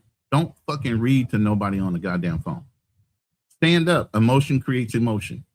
If you're standing up, walking, and talking while you're talking, you sound more energetic and excited. If you're just sitting down dialing, that's a death dial. You sound like you're dead when somebody gets on the phone. So there's so many different ways I've taught people. So I know I said it in a certain way about one particular thing, but I go through a whole catalog of techniques and tactics on teaching people sales, being able to resonate with somebody, identifying, even mannerisms, people leaning forward, leaning back, listening to you with their arms folded, things like that. I teach my sales rep how to identify that when they're on face-to-face, sales calls. And they were selling life insurance and health insurance and things like that. Things that were of value to people that they know they need it, but don't realize it themselves they need it. So I need you to be the best. I don't need you to walk away and hurt that client. They get sick the next day, or they happen to die and they didn't buy that life insurance policy, could have helped their family. What the fuck are you doing? You lost that opportunity right then. And you probably stopped anybody else from selling it to them after the fact. So that's how intentional I was when I was teaching people. So if you're not catching on, it's not meant for everybody to talk about death in a pleasant way. You get what I'm saying? Because really, a life insurance policy is counterintuitive. It ain't life. You only get paid it when you die. But who wants to talk about death all day? You get what I'm saying? So you kind of got to cater the message to the person, but they can't fail. They're actually hurting the client. Every client they have an opportunity to sit in front of, they're hurting that client if they walk away and don't completely sell them the things they need to have to protect not only them, but their family members. So that's where it becomes vital. And if you're not catching on to that, I can't spend a lot of time with you. Maybe you do need to take a matriculation of working for other companies before it sets in that you get one opportunity with that client to actually close them on and get the seed planted on the things they absolutely need, but not only themselves, but their family members at the time they want to talk about it. Not everybody wants to talk about it, and they pick and choose when they really want to sit down and listen. So that one opportunity you had to sell them when they were really wanting to entertain the knowledge you were giving them, you failed. Get how important that is? The way I prefaced it, it's real important. I definitely agree with you. And as what you were just saying, a lot of times, you know, if they're just coming into it, they don't understand it until that 7th or 8th time. Then they're like, now I get what he was saying. Oh yeah, life insurance is important. It's just like car insurance. And you're like smacking your forehead. Oh, you didn't know that? It's just like car insurance. If you get into an accident, you're gonna need it. But guess what? Life insurance, if you die, it's too late. Exactly. But yeah, I definitely, but yeah, so that's what that's a level. And like I said, and before there was a whole system, like you would go out with other agents. And no, I wouldn't take your top 40 people. Matter of fact, I tell most of the agents, don't even try to sell your family. Let your family see what you're doing first. Make them inquire. And now Prime America, they would take their agents when they first came on, give me your top 80 people that you know. And guess what? They would sell to their warm market. No wonder they're closing your family, because you introduced them. That's called a warm market. They're still in your client base before you even have an opportunity to sell. By the time you get competent enough to sell, you can't even go back and sell your family members because the person that trained you took all your people. That's fucking wrong. I never taught people like that. Yeah, that's crazy. What I mean? Yeah. So yeah, there's all kind of little snaky strategy ways of getting people in your fucking, and that's the whole thing. You get residual income on every sale. Not only do you get an initial income, but you get a residual income every time they pay their premium every month. Hence why Fearless's family was told to buy a whole life policy, not explained why, because that whole life policy paid a higher commission and a premium for renewal every month. So this is the trick of the trade of how people rob you, but they're independent. That's why insurance agents only have to work 3-4 times a month, three months out of the year, like a CPA. Now there's other things you can do. Life insurance is a loss leader. It just to get you to introduce yourself to the person so they can trust you, so you can go back and sell them the other things they need. These are all tactics and techniques, but you only get one shot at it. If you fuck it up, it might not be recoverable. But in the industry, I was known to be the guy that can go back and recover deals. Why? Because it was still a warm market. They were just pissed off at the person trying to sell them. Not the company, not the policy, not the need. They were pissed off at the way the salesperson probably handled them. I used to go back and repair all kind of relationships, make all kind of recommission on clients they thought were dead in the water. That was you understood the importance of it. And they can feel that you understood the importance of it. Exactly. But I know I sounded like I was kind of like a harsh individual with hey, I'm only going to tell you twice, you need to go back. But I did a whole bunch of other things before you took those notes. You could even went back and watched the stories again to kind of reteach yourself on why they're saying it that way, why they're making that point. There's so many different things I showed you before I actually gave up on you.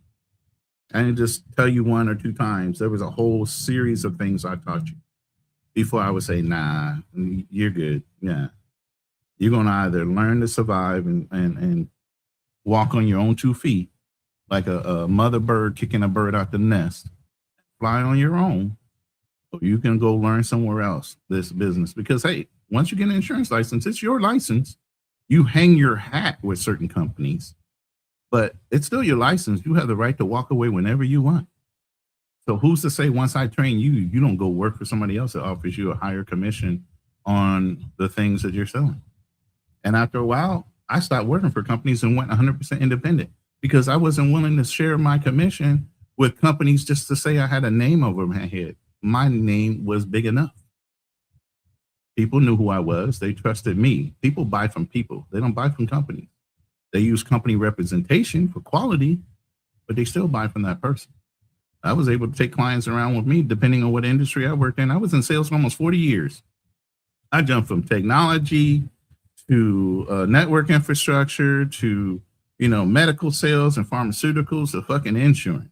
And guess what? I kept a lot of my clients with me, even though I changed the industry.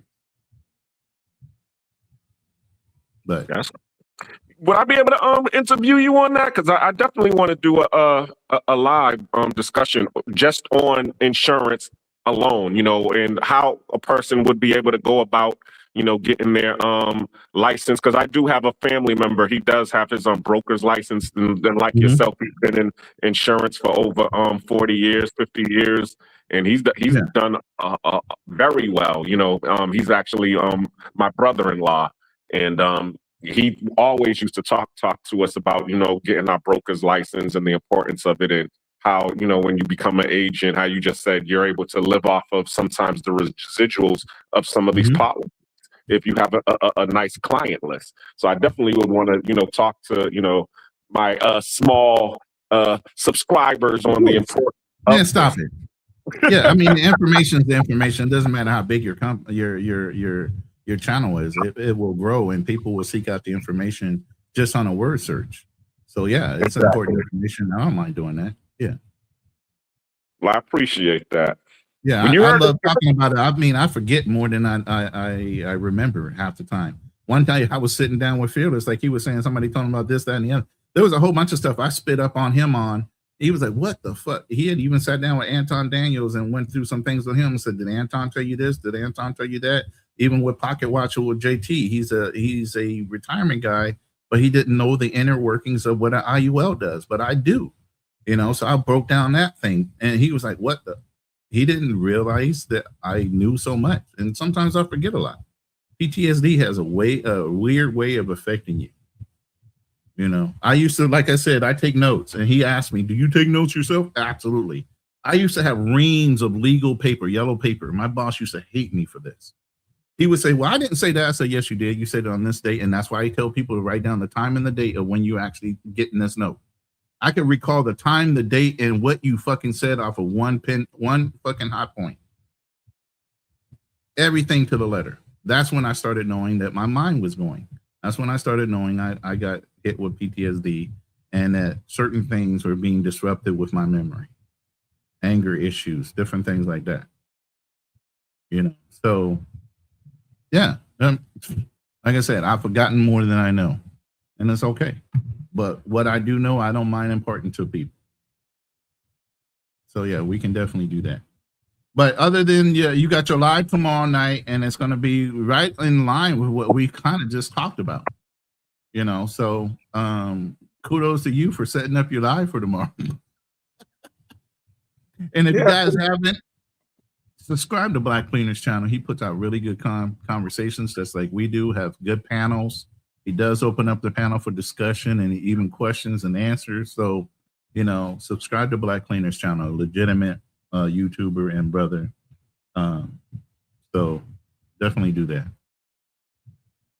Yeah, please, appreciate it. What I try to do is, because I'm not new to this travel space, but I'm new to the Black travel space and YouTube, and I do want to put out positive content. But what I try to do is show people where I was able to get in life, because I'm out of debt. I own my own home, but there were so many other things that I didn't learn, like what Fearless was saying and what Felipe was saying, the information that is out there that we didn't know about. There was some information, just like 020. I went out there. I was, he said he was in Google University. I was in YouTube University and Audible University. And I was able to learn a lot of the information to be able to get me to where I'm at now. But then when I started looking at my mentors and the people like yourselves who are older than me, and they were showing me all of this other information that I didn't know. And now I'm like, man, I wish somebody would have told me that. So now I try to do what Fearless and both of you all are saying. Now start to put that information to give it to the young people to say, hey, I was able to get this far, but you all are younger than me. So if you listen to this information, you can be able to get farther than I did, being where you're at right now. Exactly. Especially with the advent of AI and everything else, working out the particulars and maybe things that you're missing. Man, exactly. Y'all have such an advantage now. Way huge advantage. on understanding concepts. That's the biggest thing, is understanding concepts.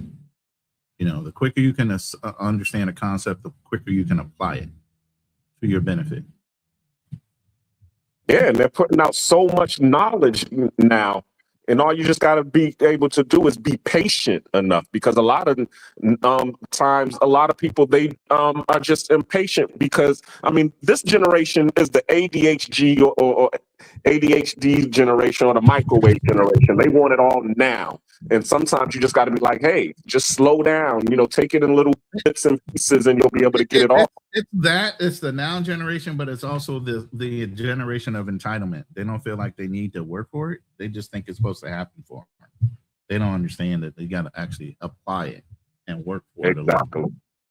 You know, it's not going to be handed to you. We came from the generation where it wasn't handed to you.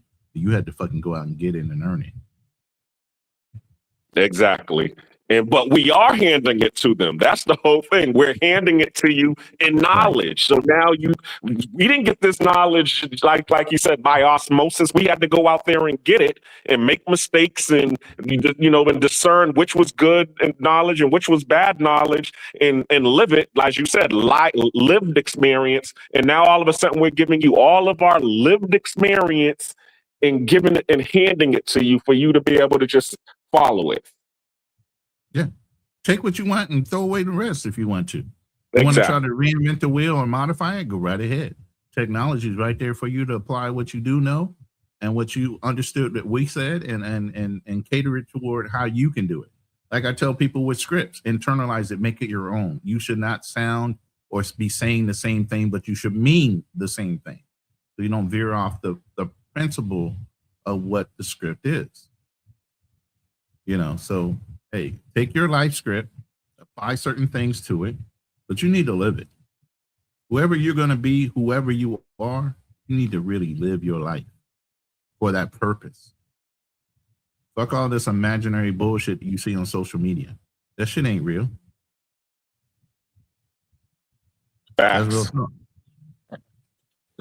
But other than that, man, I'll see you tomorrow, because you know I'm going to join you live, whether I get on the panel or not. I'm still going to join you live. And I appreciate that. And if anybody in your panel is in the trades, I would definitely want them to join the panel, because I do want to hear the stories of the people who are in the trades, your plumbers, your CDL drivers, electricians, carpenters. Because a lot of us that are in this black travel space or in this black space, we are in the trade. So definitely, you know, ain't nothing wrong with that. Trades and let us hear your stories. Matter of fact, I told my kids too. I have 4 sons, and some of my sons, they tried college. They say, his dad is not for me. I said, look, as long as you attempted to go, I don't give a fuck whether you actually get a degree or not. It doesn't matter to me. Go find a trade. Go find something you love to do, so you wake up excited every day to do it.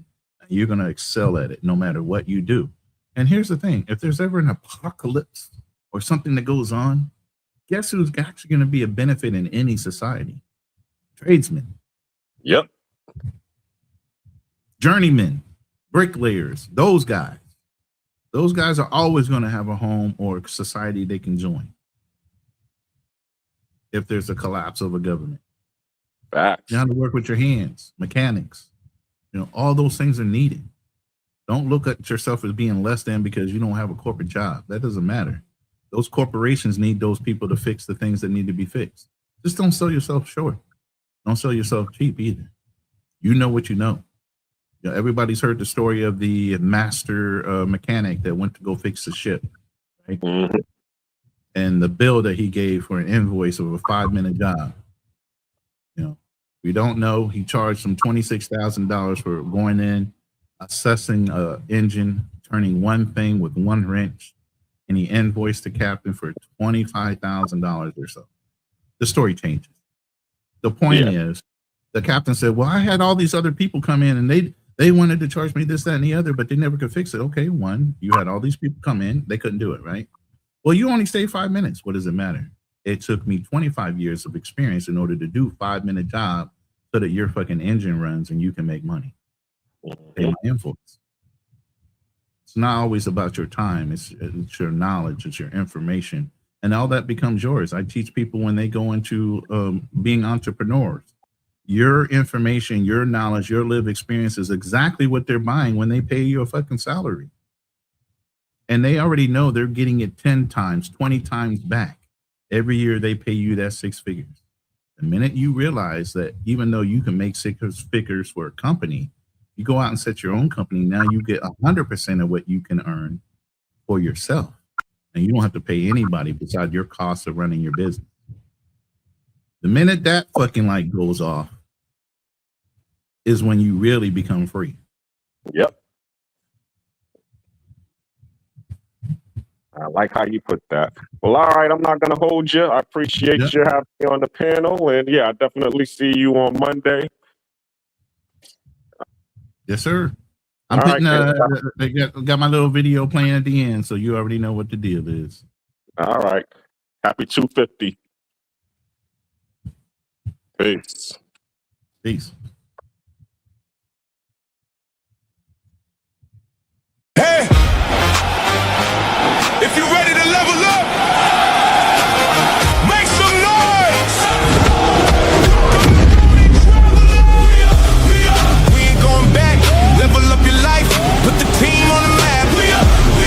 Got a whole new plan. Wake up every day. Be a better man. Let me hear you say, level up. Level up today. Sunrise coming up over Manila Bay. Another opportunity, another payday. Ain't no shortcuts, ain't no magic tricks. Just discipline stacked up brick by brick. From the military to a life overseas. Now I'm showing other men how to live with ease. Got purpose in my heart and the passport full. Teaching how to move when the tank ain't full. Too many people talking just to taking action. Rolling all day while they dreams keep passing.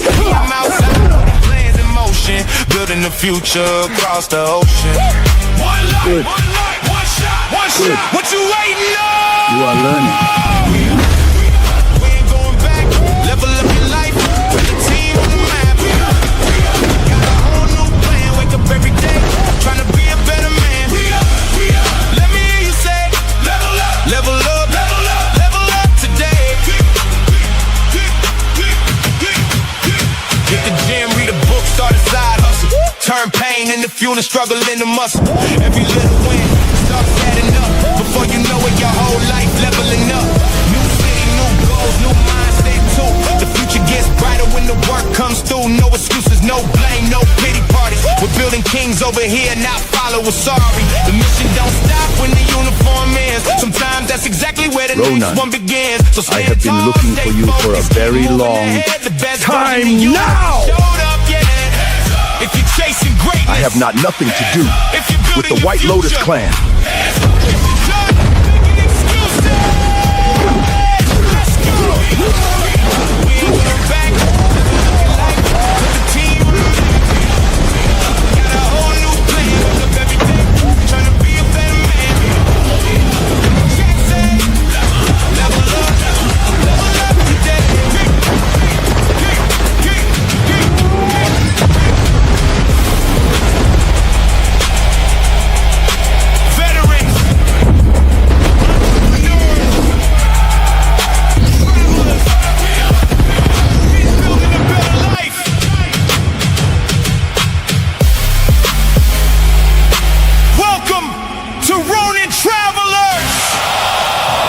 Let's get to work.